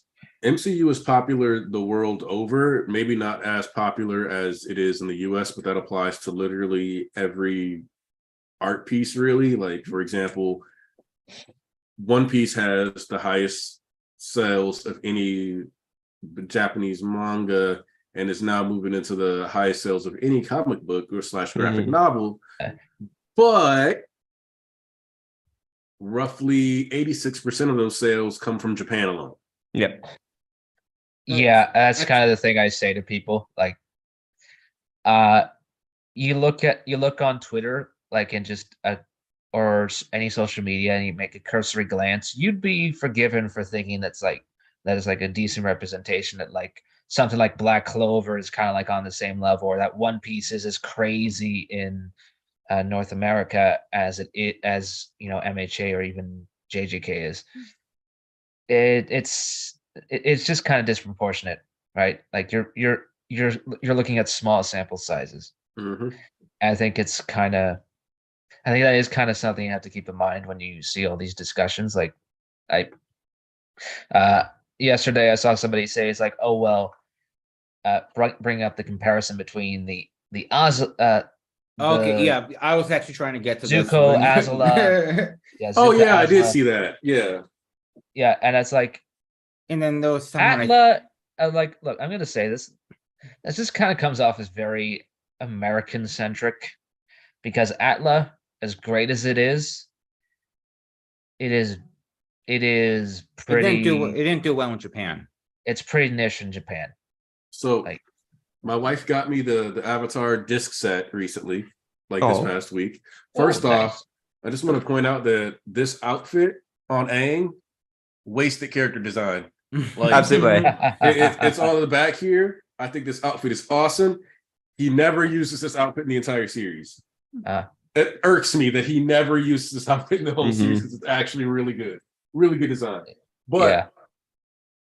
even being a huge Atla fan, and I do mean huge Atla fan, I sat my wife down earlier this year. We watched all of Atla and Locke. Let's go. She was making fun of almost everybody. She purposely was mispronouncing people's names so that she could insult them. She would be like, Ong, she would be like, Soka, yeah, she Aang. was calling him Soka Hero. until like season 3 when he finally won her respect. So she Uh, went the movie route with the pronunciations. I So- see. But oh, somebody said I remember seeing that before the stream. But the Azula thing with the idea that if you have fire powers and scars, it has to be Avatar is kind of insane.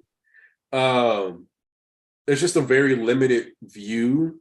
Like, for example, Sabo has the burn scar from trying to escape and having like right here, you look on this little Funko Pop, he's got a little scar from where his boat exploded. Yeah, after but he the- doesn't have an abusive father with fire powers, and then like an But he's evil got brother. he's got fire powers. He's got an evil brother, and his dad was abusive. They just don't have fire powers too. Mm. But it's familial drama is something that a substantial portion of the population can relate to. Mhm. And I would like to say in 100 years, people will look back on all of our media with abusive dads and be like, what were they on? This is pretty bad. But I doubt it. Oh yeah. My wife calls Zuko Caillou. I don't think he deserves that Wait, But- I don't see the connection. because of his head shape and the fact that he was like bald as hell in the first season. Outside of Yeah, that I can little see that. ponytail. But the idea, so it's like people have always like these abusive father trope. It's normal, it's common. It's in fact, like we remember when we got the backstory, it's like, wow, he sounds like a main character. It's normal for writers to lean into that because it is a familiar scar that a lot of people have. So it's just kind of weird that people are like, oh, he's got to be stealing from this. Where I'm like, If you don't mind me intervening, I would like to say, like, I think it comes down to the fact that a lot of these people don't understand the difference between homages and stealing, right?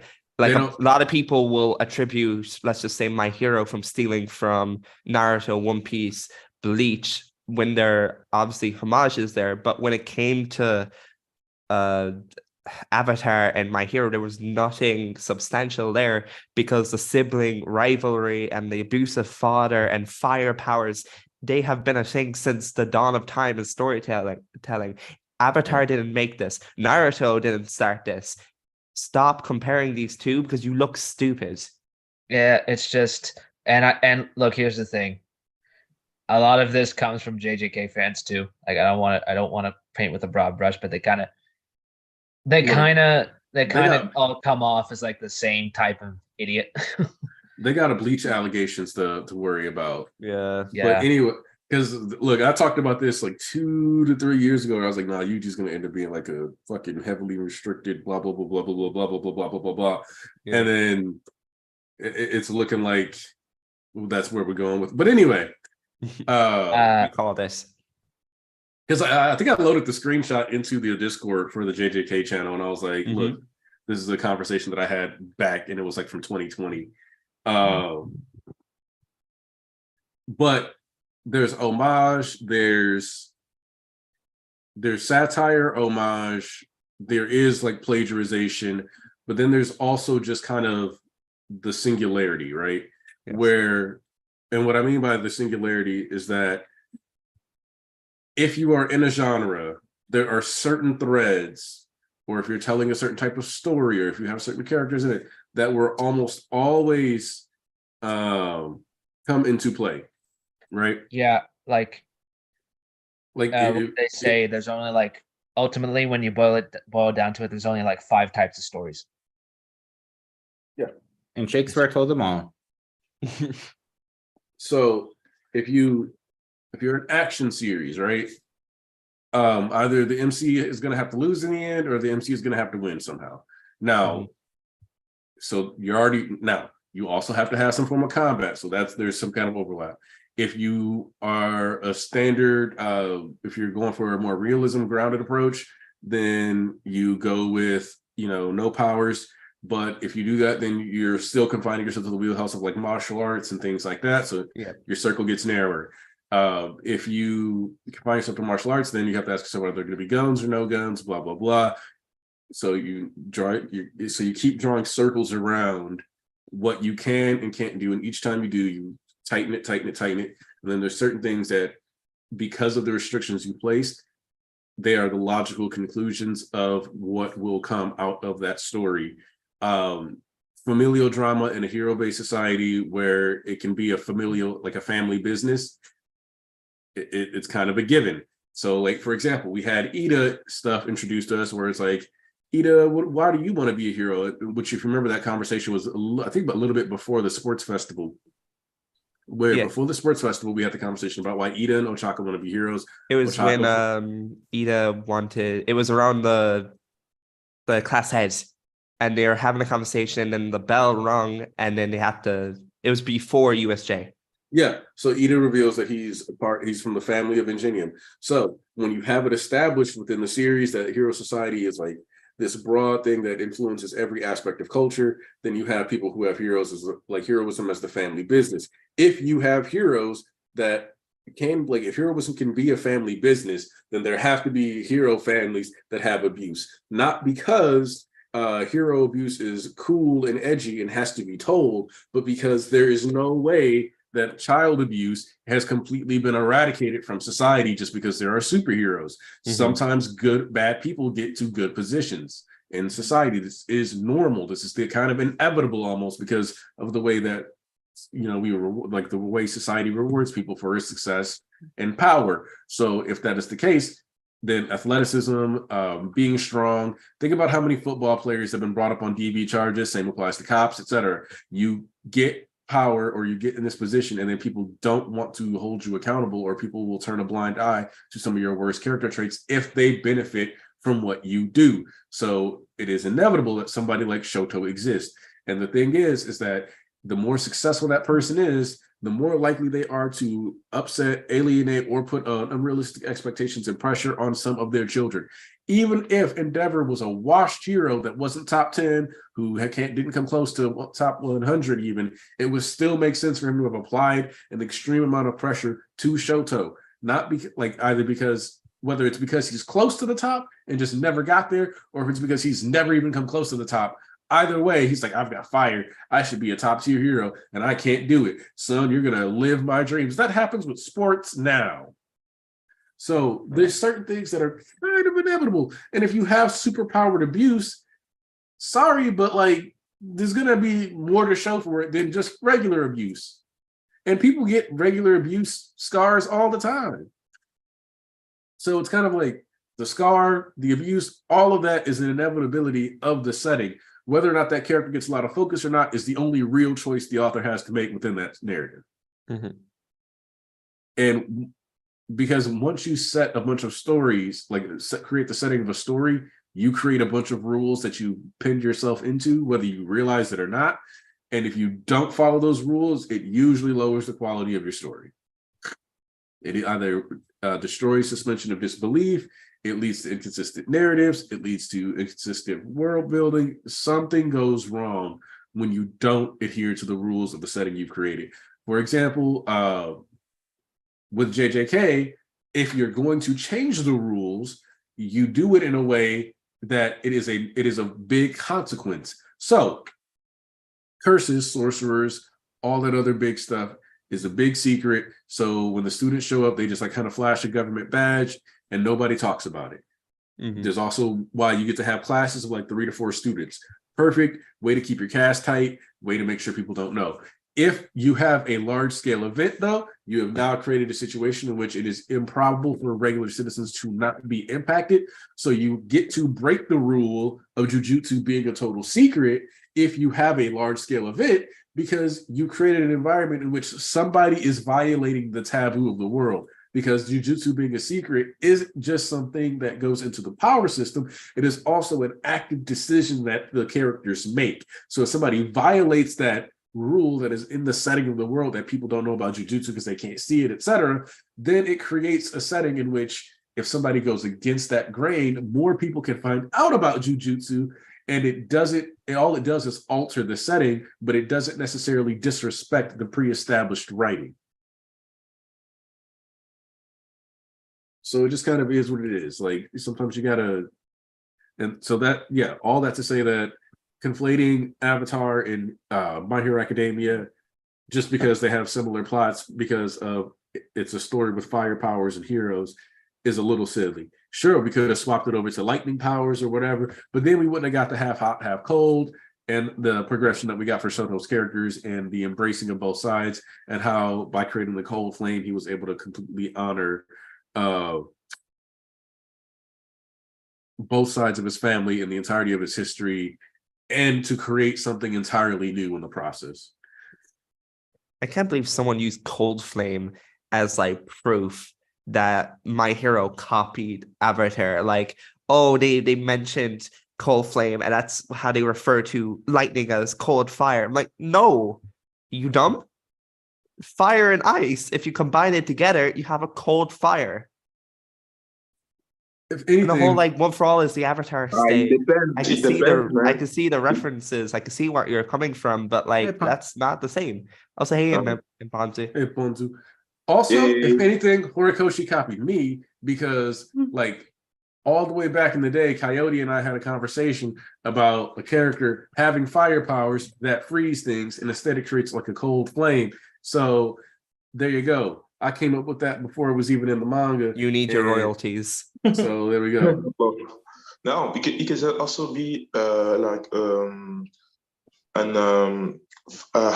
ice. It can also be hot ice, like making icy structures with hot temperature.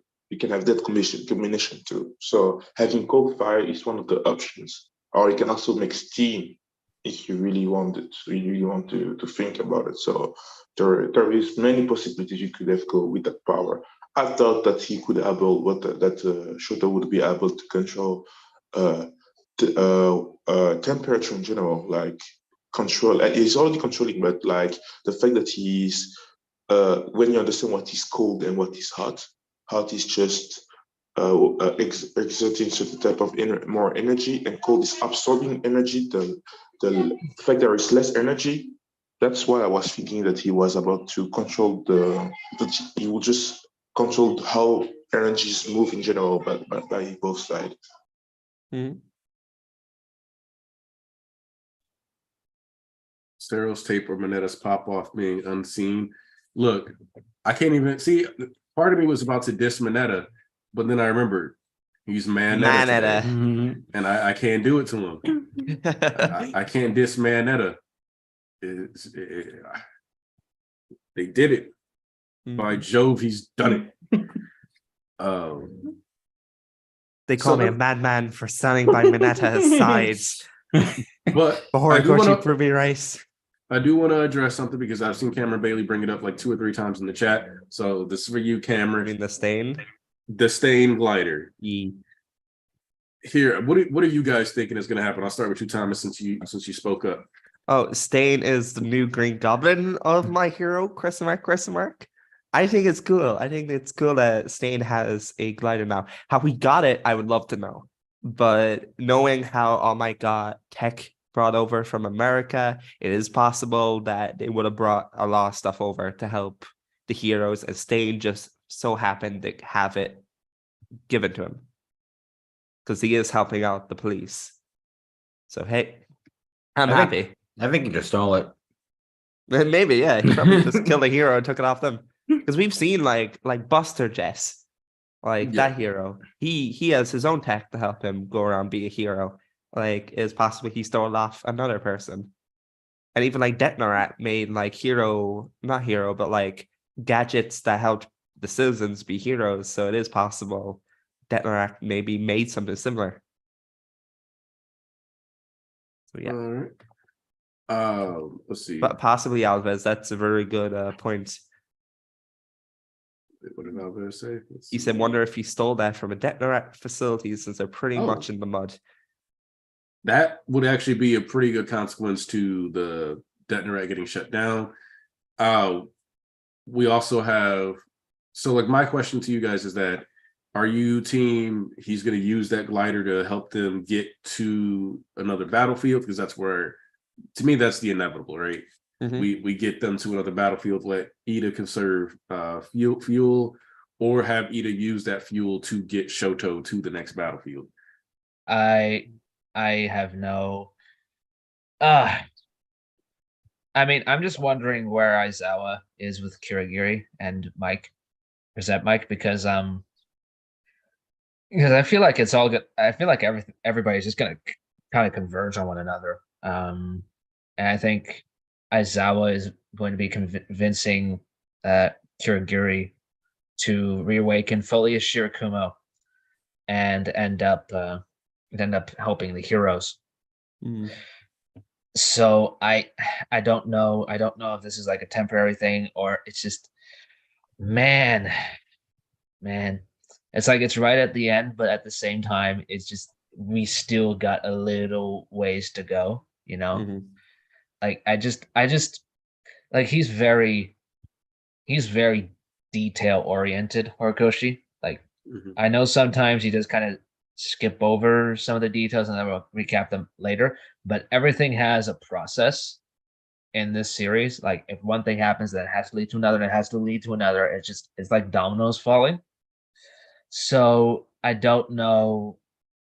Like clearly Shoto has to get in front of Dabi again. Like there's no getting around it. It's gonna happen. How that happens, I'm just not sure. It just depends on timing. Mm-hmm. And also it's like the fact we are not seeing Deku versus Shigaraki really in full yet. We've only seen like a few brief glimpses of them like kind of charging at each other. And then last chapter was like Deku breaking Shigaraki's wrists so that to stop him from decaying him.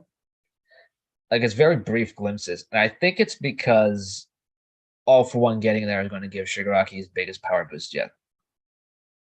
So now, as far as how that ties into the timing of this other stuff, I'm going to tell you this right now. When Shigaraki attains full power, that is absolutely the end. It's like, it's going to be 20, 25 chapters of just pure insanity. And I'm going to tell you that right now.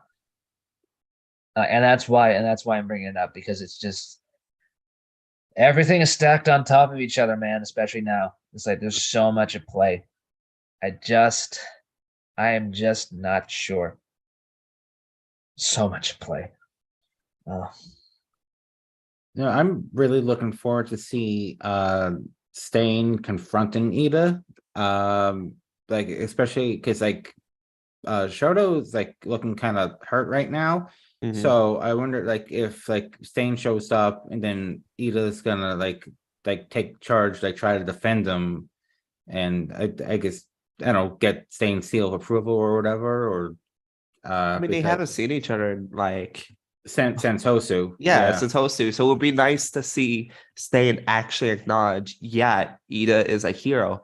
Because Yeah, let's face it, yeah. when Ida came to Stain, he was acting out of revenge. Yeah. He's still a hero deep down. Stain's ideology is flawed, and I feel like we're going to have Stain realize that.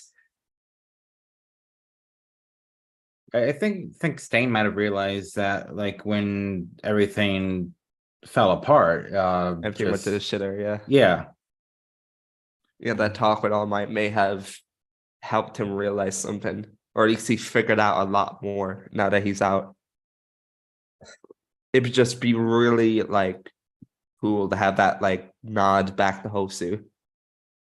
Which we are going to get probably next chapter or maybe 3 chapters time. It's weird. I mean, it's like you can see the finish line, but it's like it's still so far away because there's Yes. still so much to do. It's just like, Everything is being thrown at Like, us. I mean, it's like he Horikoshi, like, he wanted to end it like last year, but like I saw as soon as he made that announcement, I'm like, he's not hitting that. Right? Yeah. He's not gonna make it. Like, even subtracting all the breaks, he simply gets too caught up in details for it to be that short. So we've Mhm. probably still got another year or so left. Yeah.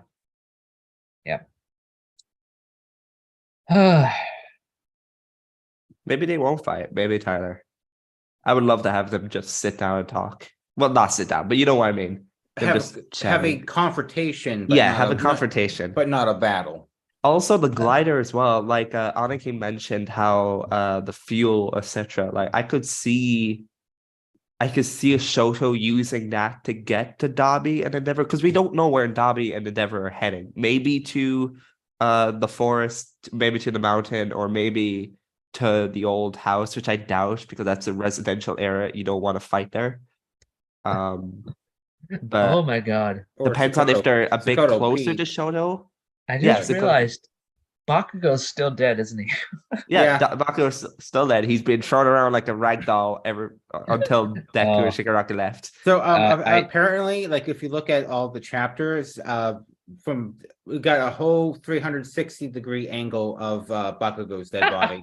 Yeah, Oh, dude, pretty much. Bakugo's dead body has more screen time than like 70% of the supporting characters. It's nuts. Bakugo's dead body has more screen time than 1010 has ever had in Naruto.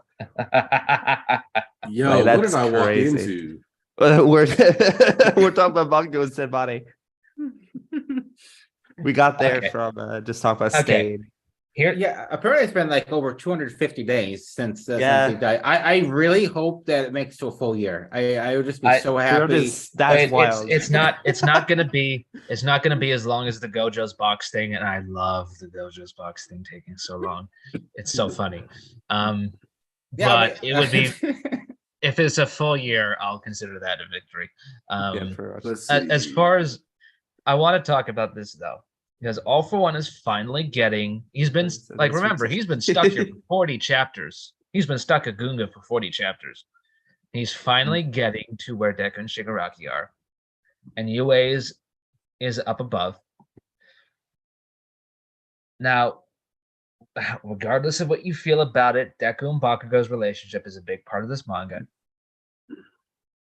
How would you feel if Bakugo had sort of like a Vegeta last attack kind of thing, where he gets up and he's not able to fight, but he fires off one concentrated burst of explosions at AFO and helps out Deku?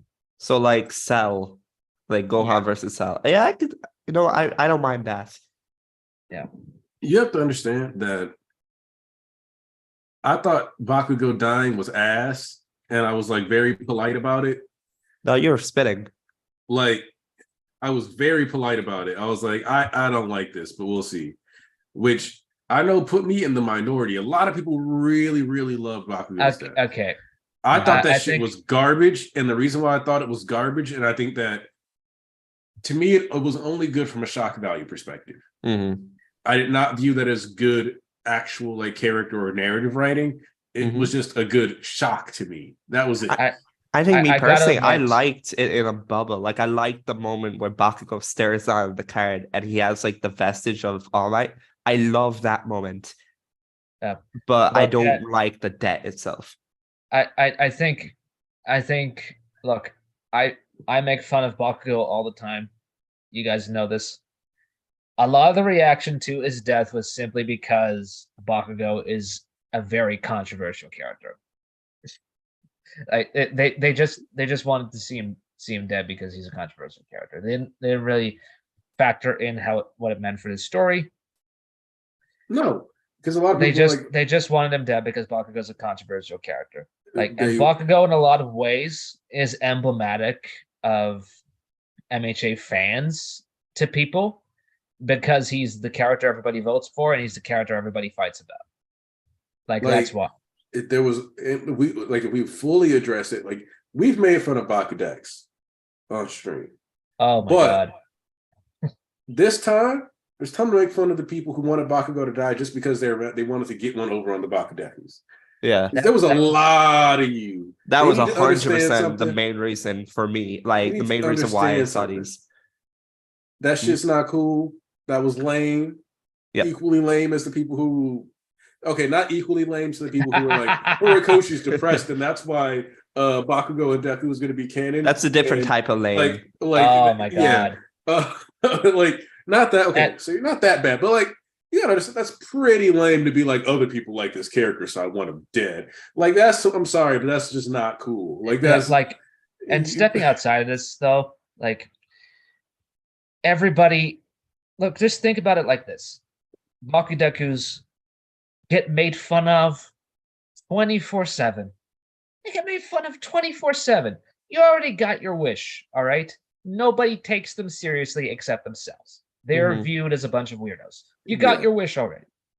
You don't need anything else, right? Like there's zero chance of them ever getting what they want.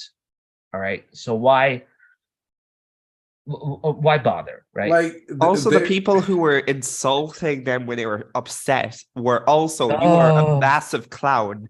Like, I've seen people jump at like videos recorded of them like being upset. It's like, why are you doing this? Like, you're just okay. a sad person. Yeah, like Oh yeah, that recording of that space when Yeah, the I- lids yeah, came the, out. the like, actual the so actual impressive. person who did that is a little strange, but the act of crying over character death in and of itself is not something to be ashamed of. no, Yes.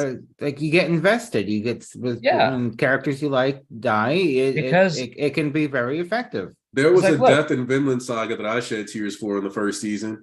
Towards the end, Oh no, don't mention it. Yeah, like if you Now I'm cry sad. over a series, They it did just nothing shows wrong. how effective. It just shows how effective the author is. You know he did everything times. wrong, but hey, I support the agenda. But nothing- anyways, And actually, was a goat. I was okay with the death. I wasn't sure about the edge shot thing at first until I Mhm. realized it was a catalyst to get Shigaraki back in control. And then once that happened, I was like, okay, I see it. This makes sense. I'm here for this. So, and I think I've explained part of this, but the ultimate thing that I felt was off about this is that when it happened, is that like, and if you remember, even when like the next chapter came in, I was like, all right, I guess we'll roll with this for now, but we'll see. Which you got to understand, anytime like a plot point happens, and I go, all right, we'll see. That means Mhm. I don't trust the way that this is executed on the surface level, but I'm not gonna jump the gun because I don't feel like looking like an ass for like dunking on it. Yeah, because like it's an ongoing series. Got to give things time to actually develop. Yeah. I So- remember somebody said like, "Oh, MHA should have been turned like post-apocalypse after the war. Horikoshi missed his chance." And then literally like the next week after, it showed Japan in that post-apocalyptic state. Mhm. And it's like Yeah, you don't like, you're not calling things as you see them, you're calling things as you think they're gonna stay and remain, Yeah. even though it very much seems like it's moving towards something, because people don't want natural progression in no. these weekly series. They don't. Like even JJK a lot of times like gets gets those chapters where people just look at it in a vacuum. It's about the chapter itself, irrespective of what led up to it. Yep. This is also what kind of led to like the uproar behind like MHA 327. A lot of people call it the worst chapter in the series. You want to know what happened when that chapter got adapted in the anime? No one People complained were about it. happy. Yeah. People were so happy. There was such an overwhelmingly positive thing. Like I saw people being like, "Oh my god, Kaminari said what we'd all been thinking, and he actually like stuck to it. Like got Deku that bad. Yeah. Oh my god, like he's safe. Oh my, like everybody was happy. That like it is almost exclusively a manga reader thing that they were, and that kind of ties into the whole. Like part of the whole point of the Deku Vigilante arc was that like trying to be a solo vigilante against a system or against a power that large is not healthy, and it's not the optimal strategy for taking this guy down. It's not the winning solution. It was the final refuting of All Might's symbol of peace philosophy. Like it doesn't work. It's harmful. Somehow people wanted us to like double and triple down on the opposite point that the narrative was trying to establish. Like, is the chapter perfect? No, it's not. Is it as bad as people made it out to be? No, it was not. Did the anime onlys love it? Yes, they did. Twitter, like, if you're basing a lot of criticism on Twitter, you're not gonna. It's not the place, because a lot of people were having these criticisms through bad intentions. Sure, there was a lot of good takes, a lot of things that should have happened, but the chapter was not as bad as people made it out to be. Like, MHA's worst chapter, fuck's sake. So, True Stars, the trick to the situation you just brought up is partially some people like jumping the gun, but some of it is also like a course correction for, we'll just say that Kotaku article, for example, from back in the day. That Kotaku article heavily jumped the gun on its analysis of how the series would be structured. And a lot of people were like holding on to that same mindset. Which Kotaku article? About the woman. Yeah. About woman? What? About women in JJK. Oh, yeah. Oh my god. So a lot of this is a backlash for that article existing, that mindset being spread and perpetuated. Okay. And then a lot of people like joining in with that expectation, reading the series, getting caught up, kind of being okay with what was happening, but like as the series has gone on longer, as they've been on long, okay, Polygon, my bad. As it's been around it longer, they're like, wait a second. Yeah. This shit is not what I was told. And this is one of those. Can I just say another thing? I made this point like a couple weeks ago. This whole female cast shit that shonen fans kind of push is low-key misogynistic as shit. It's just female characters have to hit these different notes separate from male characters. If a male character is mediocre, nobody cares.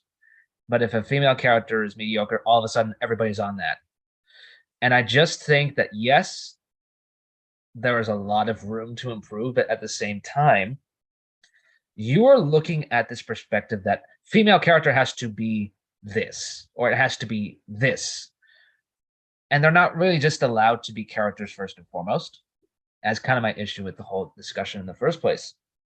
And then moving into JJK, I know we're kind of drifting off topic here, but a lot of JJK characterization for the girls is very basic. It's very bare bones at the same time. Very bare bones. Nobara's backstory is like she grew up playing Mario Kart on the Wii.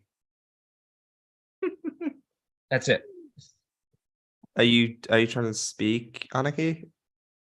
Or you mean easiest way I can explain it is that like, a lot of those characters, if we're honest, they kind of blend into each other a bit. Yes. They're very similarly structured. One of the things that I've seen Kendra talk about a couple times, since she doesn't want to get on the podcast. She's too good for us. So I'll talk about this because I've seen you mention it multiple times because you enjoy Hinata, you enjoy Orihime. I agree that those characters are way overhated. Absolutely. A lot of people basically see like a female character be feminine or like anything you could ascribe to like classic femininity and immediately reject it. They lose their minds just over like it. hold it against the character and like complete like disregard. Like I'm amazed. Like one of the things that I fully expect to happen is that one, I want Undead Unluck to have a 26 episode season. If it has a 20, but I fully expect Fuko to get a lot of flack just for being a largely like feminine girl who is willing to kick ass. She's a very pretty character. Very pretty. So Like I feel like a lot of these people are a bit too unfair because they'll either say, oh, women and shonen have to be tough and they have to fight and they have to punch hard. And when it comes to characters like Orihime or Uraraka or Hinata or Sakura who do have these traits, but they're overall a good person, they lose their minds. Like So- it's unfair. I think Uraraka is one of the best tests to determine if somebody's kind of full of shit or not. Absolutely. Yeah. And the reason why I say this is because if somebody says that Uraraka is defined by her love of Deku, They don't know what you they're can talking about. pretty much ignore any take they have regarding female characters. Mm-hmm. And the reason why I say that is because one, if you say that she's completely defined by her relationship with Deku when she's gone out of her way to not center that in her life, and everything that she talks about Deku for is literally professional notes, like the work of a hero, things that and like ways that she can improve in the same way that he like gets trained by her. The first thing that she does is save him from falling and busting his face. Like stuff like that, where and in addition to that, when we get her like motivations for initially becoming a hero, we see like she wants to help out her family. We see that she's always cared about the general happiness of other people. And she's generally an others first person who is trying to make the best out of this world, who's struggling with poverty, who's trying to overcome that, become the best hero she can, who looks for ways to improve herself. Like when Deku was looking to get his training, she didn't try to find a way to like go along with him. She looked for a way to improve her hand-to-hand combat skills in relation to her dynamic after fighting Bakugo and having a decent strategy for getting close to him, but not being able to really meaningfully do anything against him. Yeah, and here's another thing. People associate love interests with being a bad character. Like they just do. Yeah. And also in general, we as media consumers have just drifted away from the notion of romance because we kind of become embittered to it, kind of become very cynical. Romantic comedies at the box office do not hit like that anymore. They'll be lucky to make like $10 million and then that's it. They're gone.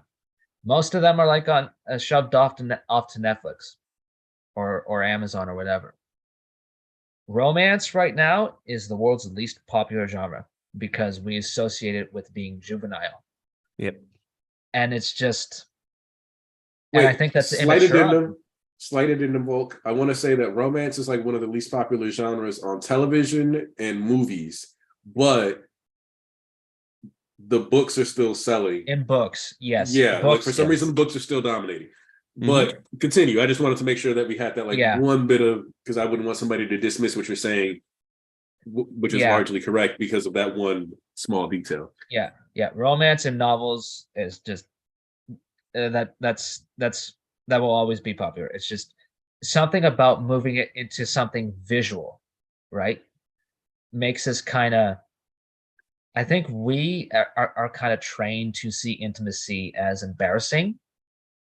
And we then take that embarrassment and kind of apply it to what we see. And so Chaco's simply saying she's simply going through like a normal schoolgirl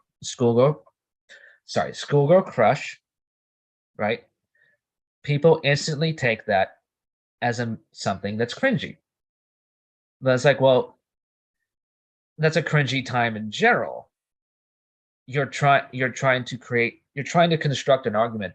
And Ochako has everything people ask for out of female characters, and they just don't want to see it simply because she is Deku's love interest. It's like, well, yes, she's the love interest, but she's also much more than that.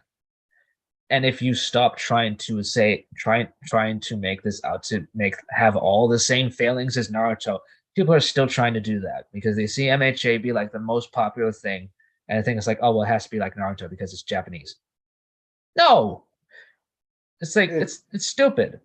And It's just a stupid way of looking at things. what's funny is that I like that you point out that like she's writing it off as like this, like kind of like a cringe romantic thing, and she just needs to ignore it. Where like people treat Uraraka like she acts like Mina regarding her feelings for Deku. Yes. And I think that's so fascinating because Uraraka is like dismissive of it. She doesn't try to bring it up. Toga actively tries to get her to center her romantic feelings for Deku. And Uraraka is like, bitch, we're in the middle of a war. Yeah. Like Uraraka rails against it, the very confines of what the typical shonen trope is for the girl in her position.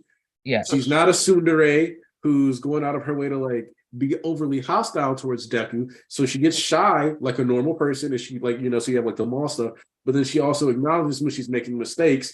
So she like Uraraka is unironically one of the most mature teenagers in a romance that we've ever actually seen in the shonen. Mm-hmm. Like when you think about it, like she's insanely mature for what her circumstances are in like the age group she's a part of. Yeah, it's like, and it's not like she just wants to give up her feelings on Deku either. She just like, I have other things to deal with right now. If I'm gonna pursue this, I want to make sure I do it right. And that's why Toga also like kind of butts in when Toga's gonna spill the beans. She's like, you're not gonna ruin that for her. Let her do her thing. We got all this mess to deal with first, real end of the world stuff. Then we can deal with the bubbly teenage stuff again. You know, I like, people know me. I don't like to insult or to make fun of people, but I feel like a lot of these people who critique Uraraka or critique characters like her are typically the ones who don't know anything about romance or don't have experience with girls that age when they are, you know, Deku's age, you know? Like a lot of these people will go off what they've seen in shonens that have, you know, we all know Naruto isn't the best at, or they go off other people's opinions and, you know, they end up as sheep, or they go on Reddit and they see, oh, women bad, and go, yeah, they are bad. Because my thing is that if you are an adult and you were going to date a woman and you were going to have a relationship with her, you would want her to have that same respect for the heroism that Uraraka has. Mm-hmm. Like, and when people say like Uraraka and Deku is like this very boring thing, I think it's so fascinating because they're kind of written to be a textbook healthy relationship outside of the fact that they have like, they're both overly dedicated to their jobs. Oh, absolutely. Like a lot of these people who call Izuocha like a boring relationship are part of the reasons why we are like, a lot of people will call the quote unquote vanilla relationship boring and they need spice and they need arguments. It's like, you're not looking at a relationship like a relationship. You don't want a healthy bond between you and your lover. You were just looking for a relationship to be doomed. Yeah, toxic people. That's. Oh, sorry, Ponzi. That's not a problem. Like, yeah, people for the moment they don't know what is a healthy relationship in general. Most of the time, they think that it's about having fun, and it's not about sharing a bond and getting peace. You know what I mean? That you feel at rest with that person. That's the thing about that people don't really know. When you feel at peace with someone, you're looking peace with someone. That's what in a relationship is what you're looking for. Be at peace. Then yeah, we can entertain a relationship, but you have to long for it. So like, it's all about being fun. It's not a game. And yeah, it's sad. It's just sad the state of why people start in general. about that. And for Uraraka, she's one of the best female written characters that we saw recently, and she show every time that she's personalizing herself. She has goals. She has her own philosophical issues. Like one of my favorite pages when she saw the disaster of the war. Till today, how she was drowned. It's really something amazing with record she's making with her. So real quick, I want to answer Daniel's question in the chat because Daniel, you're asking a question that, well, the real answer is that she's actually more bound to tropes. So when you ask what does Noelle do so much different that she's supposed to be peak female character? So the one thing I'll say is that she's got a higher power level. Mm-hmm. Like she still is nowhere near what we've seen out of Asta at current point in the story. She's definitely not doing what Yuno is doing right now. Mm-hmm. Maybe we'll see something on this level, like when she comes into play, because she hasn't come into play during this section of this arc yet. Yeah, absolutely. So we're sitting on something. So we're waiting to see what's going to happen with that. But Noelle is one, a tsundere.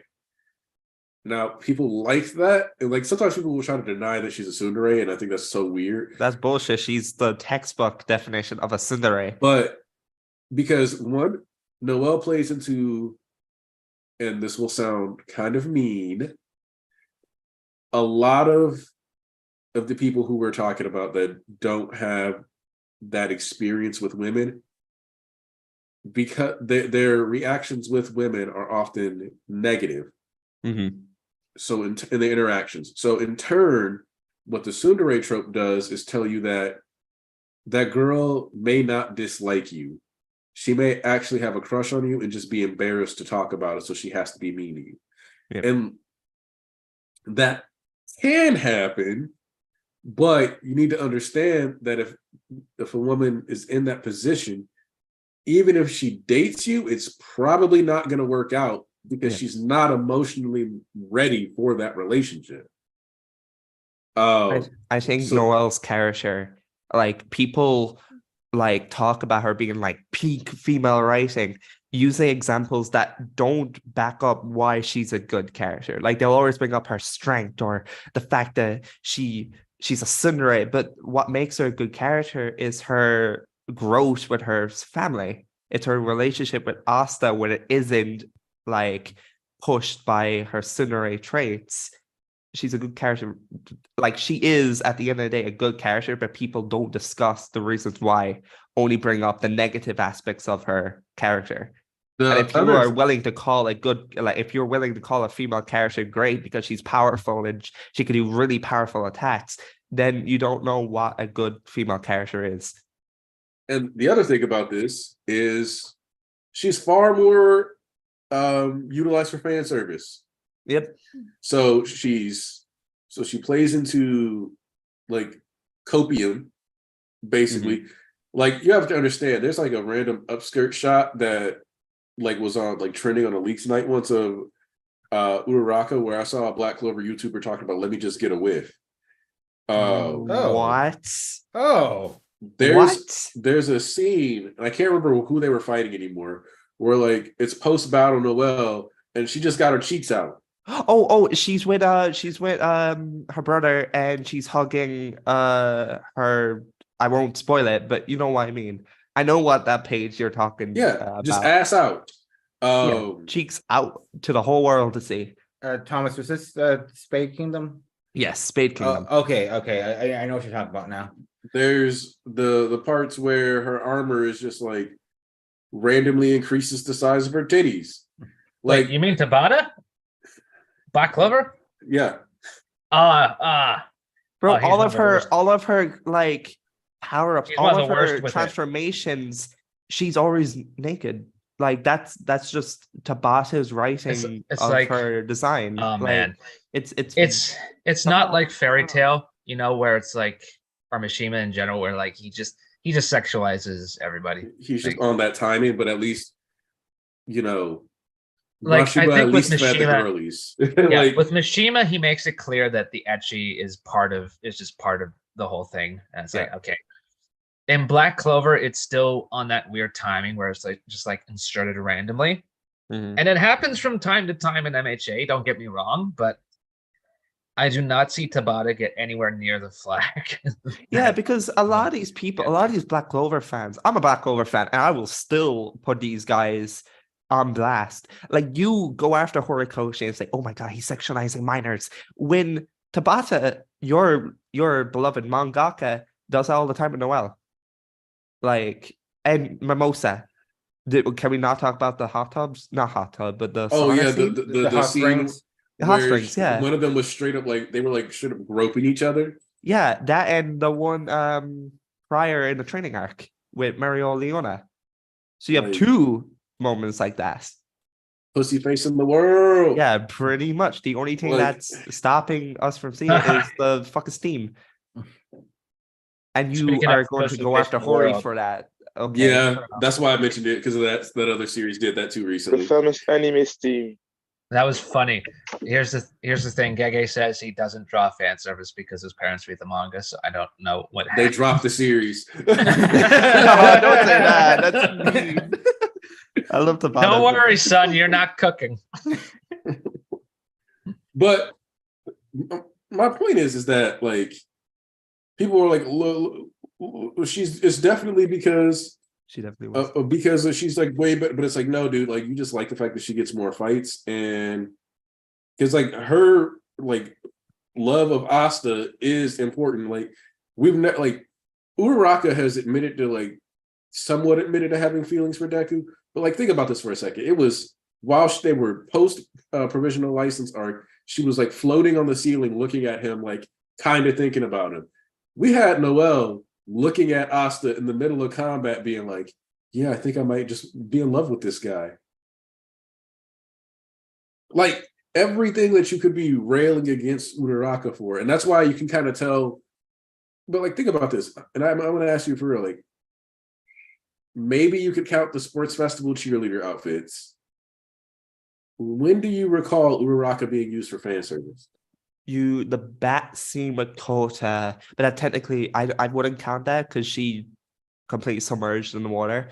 Aside from that, not really. Like the anime is the one that would use her for fan service, not the manga.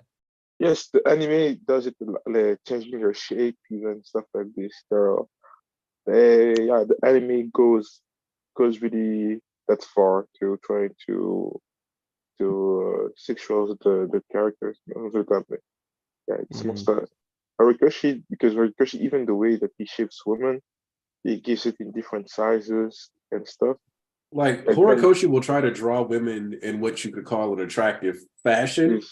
Yes. And he has released like that weird sketch, which he said was like just a random sketch when he was like doing her design, which is still weird, but a little Yeah. less egregious. But it's like in comparison though, like if you compare MHA to like most other shonen series, the fan service is far Very tame. lower. Like it's so it's like Naruto yeah. had a bunch of like bad scenes, and like Naruto, like the main gag with him is that he turns into a chick. Yep. Like Yeah. it's just that's the main gag. So even that is like more extreme than a lot of what MHA does. Like I'd say MHA is more like suggestive, but you don't really see anything. That's Mhm. kind of it. That's why I said you could- We've seen more man ass in this series than we have. Bro, the bat scene where Deku has their cheeks on full display. and Stretch, that's why I said you could count the UA cheerleader moment. Like, I think that's specifically like it's not a complete because like Mineta wanted to see them be cheerleaders, so it is kind of like he was being pervy in the moment, but it's pretty like as far as on the scale of like what I would count as fan service, you could watch that scene and not think anything of it. Whereas like, yeah, like the Hatsume being on top of Deku was more egregious than the cheerleaders, in my opinion. Yeah, I would count that. Yeah, I completely Like- forgot that was the thing. Him Yeah, getting will pizza on say, his face is Yeah, always Marco Malay. that's better. Huh? yeah, my May doesn't lady. get hit with it as hard as Momo does, but I am like she still does get a couple boob focus gags. Oh, absolutely. I'll, I guess that's why Horikoshi had them talk to each other as kind of a moment. It's like, hey, we're the two fan service characters. We're super smart. No, Anyway. yeah, Sarada gets handled weird in the manga. We're not even gonna address that shit. That's Yeah, weird. early Boruto was Like her outfits were Yeah. weird. Oh, Yeah, ew, oh. yeah. I saw some screenshots and I was like, yeah, what is it's Hikamoto doing? not good. I don't know what is the idea with that kind of design. I don't know what's it because she's like maybe 12, 14 now, but back in the day she was like 12. Yeah, And she went oh. high heels. Not to myself, man. Why you're putting high heels on a child who's 12? When you see the anime design, it's really they portray her as a kid. You know what I mean? Yeah, Compared to the manga one, I'd always think it was bro. Stuff with this cringy, man. That's just cringy. before I read the manga, I didn't even know that was a design. Like, because I was I so used to know. her anime design. Yeah, it was the movie too. awkward as hell. Like, dude, what are you doing? I'm like, I open the manga and I just see the design. I'm like, what the fuck? Because you don't really see that often in Naruto early chapters. There wasn't really like I don't know why the choice of clothing. No, it is more because Naruto was he didn't need the women to be sexualized like this in Naruto because he had Naruto transforming in a chick most of the time and using that most of the time also. So it was and there were it was he was a pervert. He's a pervert. Even he was teaching the kid about being a pervert in general. Yeah. The Konohamaru. And he also Yeah, Jiraiya. Konohamaru.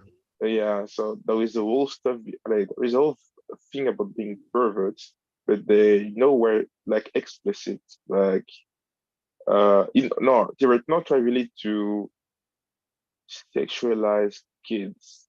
They were told even to talk about how when ninja is supposed to be sexualized, he has to use their charms and stuff.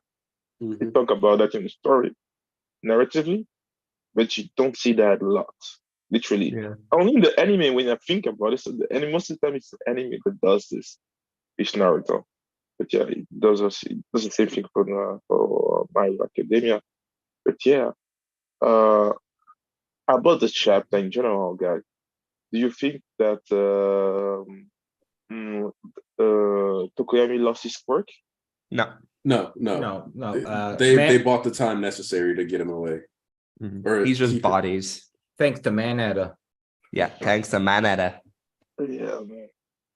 Because right now, just thinking about I feel bad for Nafisa. For who? I feel bad for Nafisa. Tokoyami's her boy. Look, I don't think this is a moment to feel bad for him, honestly, because like think about this for a second. Also, earlier I was looking up the date, and yeah, we're about like 9 months out from when.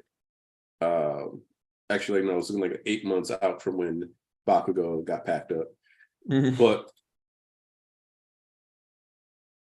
with the amount of devastation that could have hit this battlefield,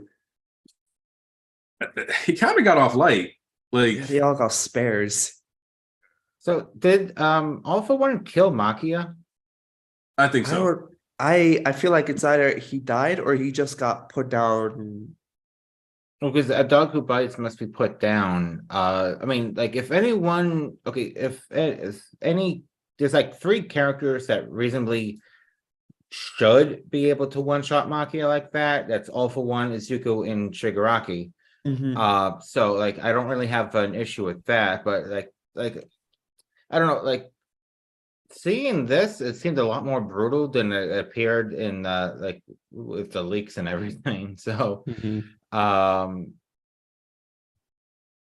yeah, it's just like I wasn't really expecting that, and the that was a hell of a line though too. The a dog who bites must be put down. So here's the thing: I'm zooming in, and could Makia survive? Technically, on some anime shit. But the wound specifically, let's see, do I have my camera on right now? Because I know sometimes I turn it off randomly. Yeah, you're on. yeah, you I did. see you. Okay, You're so here. cool. So the wound goes from like this rib up. Yeah. So like his entire like lung cavity, like even if we just and since it looks like it's a through and through, he's like carved out part of his like lung. You could argue there's like liver damage or spleen damage, stuff like that. So it's kind of hard to justify him living because like there's also arteries on this side. So more than likely, he killed Makia. I mean, So- Makia is also like enhanced, and he is the blueprint for Nomu. So I don't like. Oh, sorry, I it was on feel his like right his side, so organs slightly better. I feel like his organs are either really tough or moved around. Like he is a tank at the end of the day. I feel like there was probably some tinkering. He probably missed some organs, but knowing off or he probably aimed there specifically. So there's a good chance Mount Lady's dead too. Then She got a whole chunk like out of her side. Endeavor did too, and Endeavor. well, Endeavor can cauterize himself. Yeah, Mount Lady Lady, can't. Mount Mountain Lady Lady's not going out like that. Mountain Lady's not going out like that, Mhm. especially since she's kind of carrying Midnight's torch, right? Like, it makes zero sense for her to get killed off. Mhm. Besides, we've seen people come back from way worse in this manga. Yeah. What's happening in Let's start Bakugo this right about now? That and GT. Grand Tour, book up to the Grand Tour, Dragon Ball GT. GT. Oh, that yeah. But yeah, Yeah. Makia dead.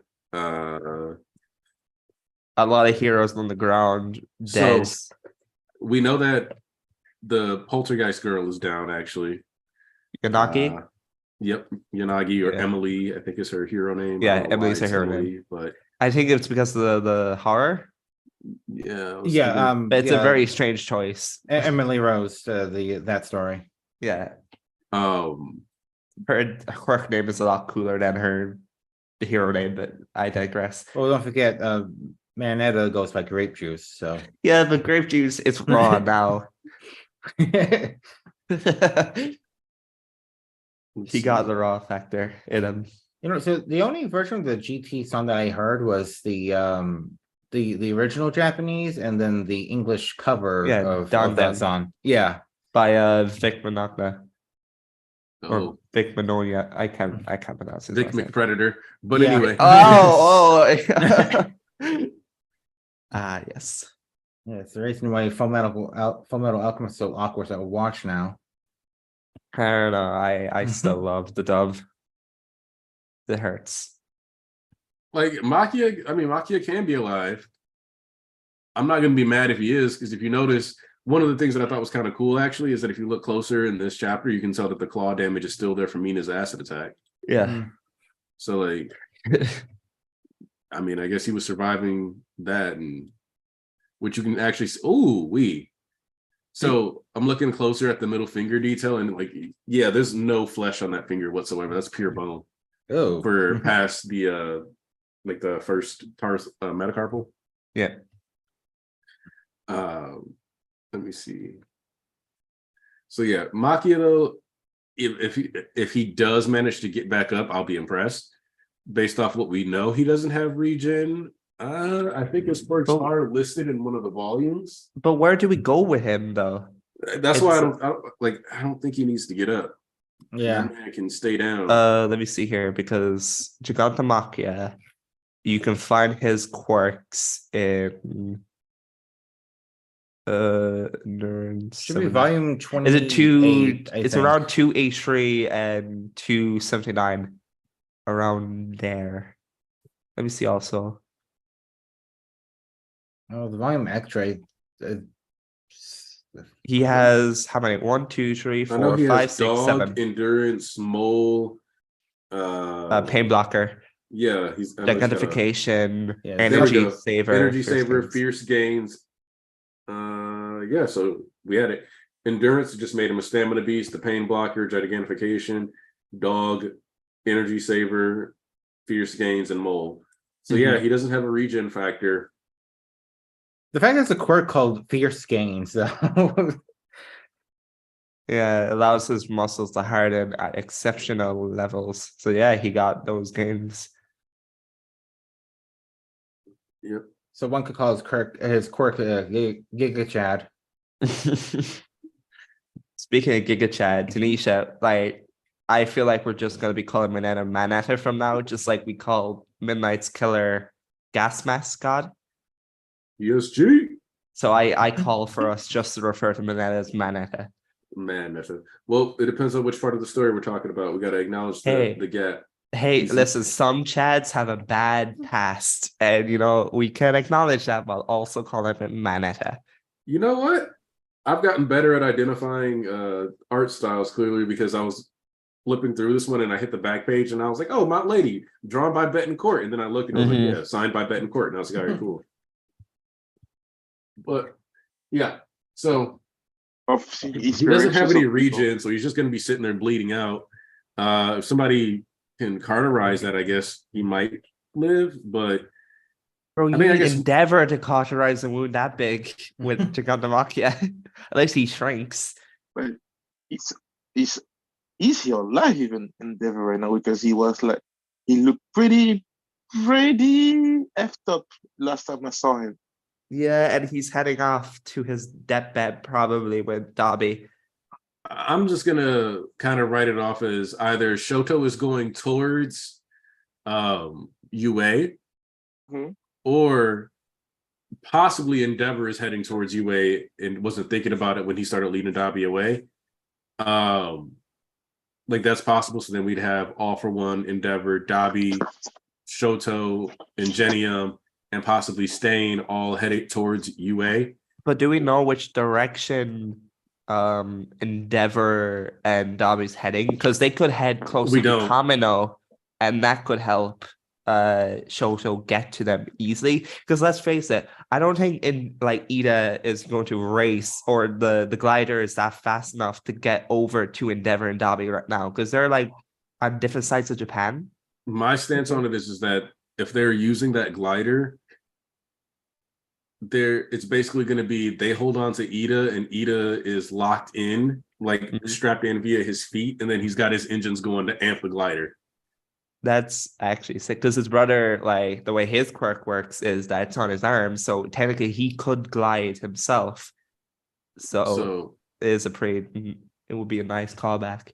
So if he's like, in the proper stance and just kind of, he's just applying afterburners to increase the thrust so they can get there.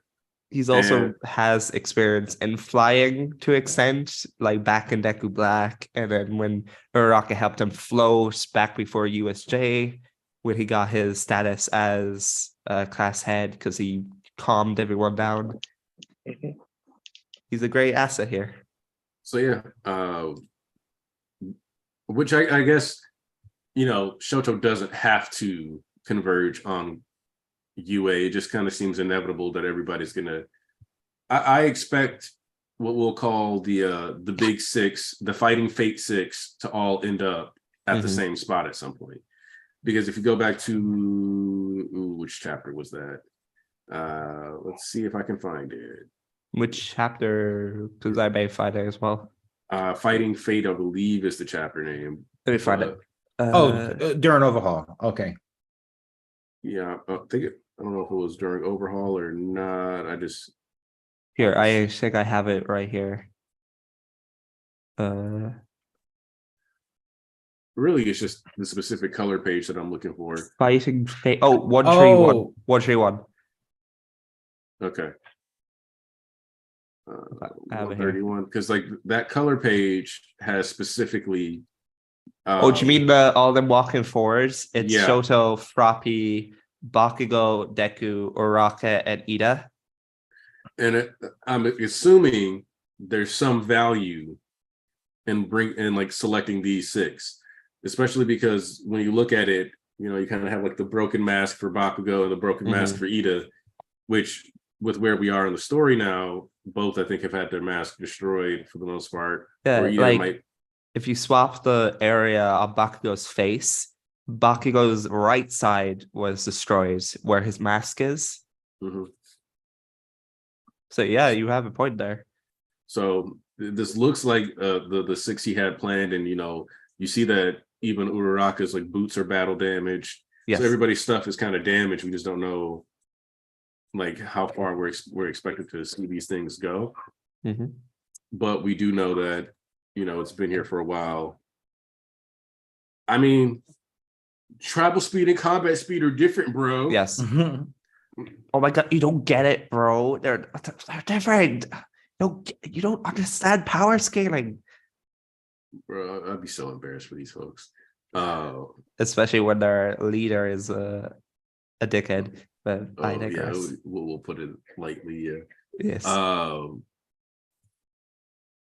But yeah, so I'm just kind of looking at what so we can kind of go around the horn, I think, and start wrapping things up here, actually, because I think we've hit most of the points of the chapter, unless you guys feel like we neglected something. Because we've talked about, because like anything that Stain does is we already know is going to be connected to Ida and Shoto. And obviously, I think we agree that if they're going to have a conversation with the three of them, Stain's probably going to acknowledge Ida as an actual hero. Which, cool, he's earned that. I don't think any of us disagree with that notion. We already talked about potentially where we're going with that's my baby. No. Like we see like Maneta, he bought the time to keep Tokoyami safe. I'm not expecting him to do anything else in the story. Yes. At least not until the end, where we get another shot of him being jealous of Deku and Uraraka as they eat crapes at the festival and holding hands. While the band During plays. that culture festival part 2, right? That you suggested. Culture Festival 2, Electric Boogaloo. Yes. We talked about Mount Lady. Maybe she gets to live, maybe she doesn't. Since you brought up Culture Festival again, again, this is another difference between like the manga readers and the anime watchers. Like, unless the anime had a slightly different translation, how the hell did people think they were going to throw another concert? No, that was heralded by people who were just overreacting. Didn't they just didn't like 327, and so that one of the things that I don't like is that people pretend like it's ever been popular to like My Hero outside of like outside of the NBA era. Yes. And it just hasn't been. Like, it's always been easy to clout farm bashing My Hero Academia. It's always been way easier to hate My Hero than it is to love it. And then like the only anime only reactor that I saw actually thought that they were going to have a concert was the normies, and even then they were actually looking forward to it as like one last cheerful thing before one last hoorah. Before like the final battle starts, and boy, are they gonna be in for a rude awakening with that. If I remember correctly, the whole like, oh my god, they're gonna have another culture festival. This is so bad. Horikoshi is fumbling. Oh my god, was because of the leaks. It was because of bad translations and bad takes being pushed around, and people were taking that as fact. And when the officials came, it proved that Jiro was just mentioning how how we made people happy is how we should be approaching this war, like the ending of this war and the future of Hero Society. Like, I just don't understand why people were taking that too. Like, a lot of people take a lot of lines in fiction seriously. Okay. Yeah, I remember like one of the leakers was surprised when people were surprised. People were genuinely shocked that UA was in the air when that was a major point of the battle. I don't understand. Like, were people not paying attention? Like, it was clear as day. And like the leaks and scans they're just full of bad translations. Yes. Like I remember they completely botched when Endeavor's dad was killed trying to save a girl. They just saying a father died, and I guess that really shocked him or something. They got They got Hawks' dad completely wrong. Like the leaks were saying that Hawks' dad was a mafia hitman. It's You know what's funny? I don't remember that, but I can tell that definitely happened. Like that's 100% what. What the hell? It's Damn. it's strange. Because I get it, like a lot of these leakers are like they are forced to drop these really fast because of a lot of pressure on them. Especially if you remember the JJK leaker drama that just came out recently. I didn't hear anything about that. So Yamura, I believe that's how you pronounce their name, is like they get the leaks.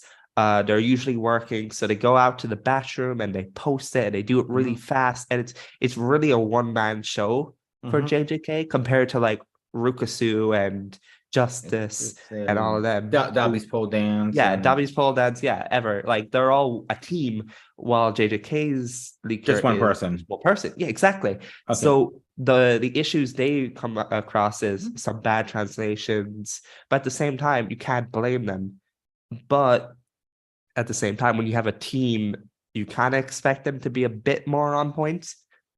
But I get like sometimes it's just bad luck for these. Well, I blame Rakasu for the S tier twink.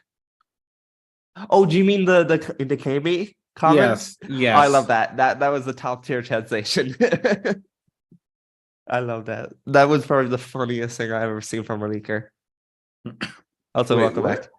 So one of the leakers translated Kami's speech to All for One as like she called Hawks and like an S tier twink, Oh yeah. which I thought was funny. But like compare that to the JJK leaker who's just on their own, and if they make a mistake, they're hounded. Like they are put on blast. Well, we have a very popular, like I feel like the fan fiction portion of the My Hero community is a lot more powerful than in like a lot of other communities. So that's the main reason why that S tier twink thing wasn't getting cooked nearly as much as it probably could have been or should have been. Because people who like saying something like that lines up with their fan fiction were happy to read it. Hawks is a twink in my fan fiction, so hey, I will accept this. Quite literally what happened. That's the thing about when people want to see some stuff in the stories that they are reading, they will be happy. They will be happy even with life. But, Well,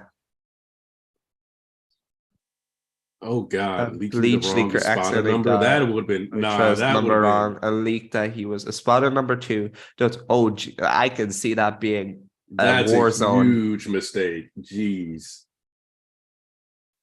Look, agenda is only greater than facts if it's specifically for certain One Piece characters that I like. I remember when a few chapters ago, Agenda. the leak said that Deku holds Shigaraki's hands, and he had to put another tweet to clarify he's holding his wrist to stop him from using the K. Yeah. Like a lot of people, I hate that like moment in time because people were like, "Go, oh my god, Hori copied Black Clover. Oh my god, Hori Deku could never be Asta." Which, by the way, he's 100% better than Asta. But hey, you didn't hear that from me. But that's still stupid. Booty on the steak.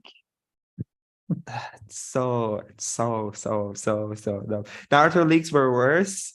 Oh no. All I right. believe it 100%. But let's start the wrap up. Yes. Thomas, final thoughts. My final thoughts. I like the chapter. I'm glad that All for One finally got his shit together and got the fuck out of there. Because let's be honest, he could have done this sooner, but he was getting his ass whooped like he was in JJK. So you know what? Fair enough. I do love the fact that he took Hawks' quirk, because let's face it, up to now, you didn't really see him steal a quirk of Nos. Like aside from New Order, but he didn't get his way with New Order. If anything, that was vested for one who got it. So I'm glad that he managed to take a quirk. And I think it added like salt to the wound when he essentially just flung Hawks onto the floor and it flew off. which I thought was funny. I love the callback to chapter 1, just seeing Dead Arms completely understand that, hey, a true hero has their body move by them, like move on its own. I think that was really, really, because I've seen a lot of people talk about how we have too much chapter 1 callbacks. We don't have enough. Like it's a huge chapter. It's the beginning of the story. I think it's great that we're having everyone call back to us, from the reporters to Bakugo's body moving on its own, to Bakugo being the hero that he should be from Jump. Like it's great. It's great. Now am I happy that Maki got bitched like that? Not really. It's kind of sad seeing him kind of thrown on the floor, but hey, it is what it is. I think my hero is now that we probably won't have a break until next week, depending on Hori's health. If he does have a break, that's fine, because he'll have another week to possibly rest. Until then, this chapter was a great tie-in, because I have 2 more days and 3 more days until the leaks, so I'll be chilling. Great week for my hero, great week for manga in general. Like JJK had a very good chapter, if not a few flaws in it, but it is what it is. And Black Clover had a very peak chapter. Tabata's cooking currently. So yeah, that's me. Have a great day, everyone, and make sure to like the stream and stay safe. All right. Bonzu, you there? Yep, I'm still there. I'm listening. Want to get those final thoughts? Yes, for sure. So, good chapter today. We saw some actions of All for One. My man he really made Hawks walks again. Logs, you don't know how you call him, but still, my man has to walk now. So yeah, next to this we get Mineta showing some courage, getting some making All for One losing some precious seconds, so he didn't take the quirk of my man Tokoyami. Tokoyami, you could say that he was one of the MVPs of the story. Be happy, guys, please. Put Tokoyami on your top 10s. Next to this, what can I say? I read JJK, also a good chapter. I can't wait to see what's happening next. One Piece, also the last chapters of One Piece were really quite fun to read. I get a lot. I love a lot on my own. But yeah, My Hero Academia right now, I really like where we are going right now, and I really want my man Shigaraki to end the life of All for One right now. Right now, there's the moment that he goes there trying to have a talk with them. Like the passing of the torch must happen right now. The passing of the torch of the darkness must happen right now. And I feel we are closer to that.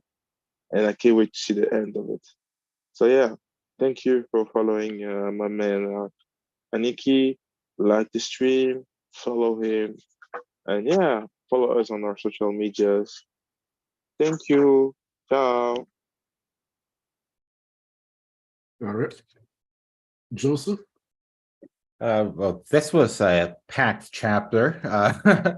A lot going on and a lot of good developments. I'm excited to see what happens next when All for One gets to the battle with Deku and Shigaraki. So yeah, I thought this was a great chapter. I'm really looking forward to see what's next. And I work 62 hours this week. I'm really tired. I'm gonna go take a nap. Appreciate you, Joseph. Stay rested, man. You deserve that. All right, Volk, you there to wrap up? Let's see, is Volk here? He's showing as muted for me. Yep, that's why I don't want to. I want to let him finish his thoughts if he has any left. So I'll just give him a little bit of time. But let's see. Well, also Yozakura Spy Family, Mission Yozakura Family, peak. Very great this week.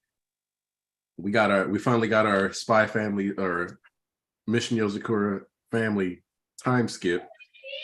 So for those of you who haven't been reading that, and then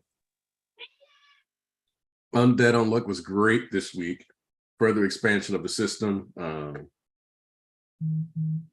Just great character usage too. All right. I can't tell if Volca is here or not, but I'm gonna go ahead and wrap the stream here. Sorry if Volca doesn't get his final words in. I feel a little bad, but that's okay. I'm sure he understood that, you know, time's arrow marches forward. Looking forward to seeing everybody here next week. All for One is finally on the move. We have this whole next chapter is kind of seems to be about the movers making moves and like moving, similar to how, you know, Monoma was talking about the movers and shakers, etc. So kind of getting that chance to see what's going on there.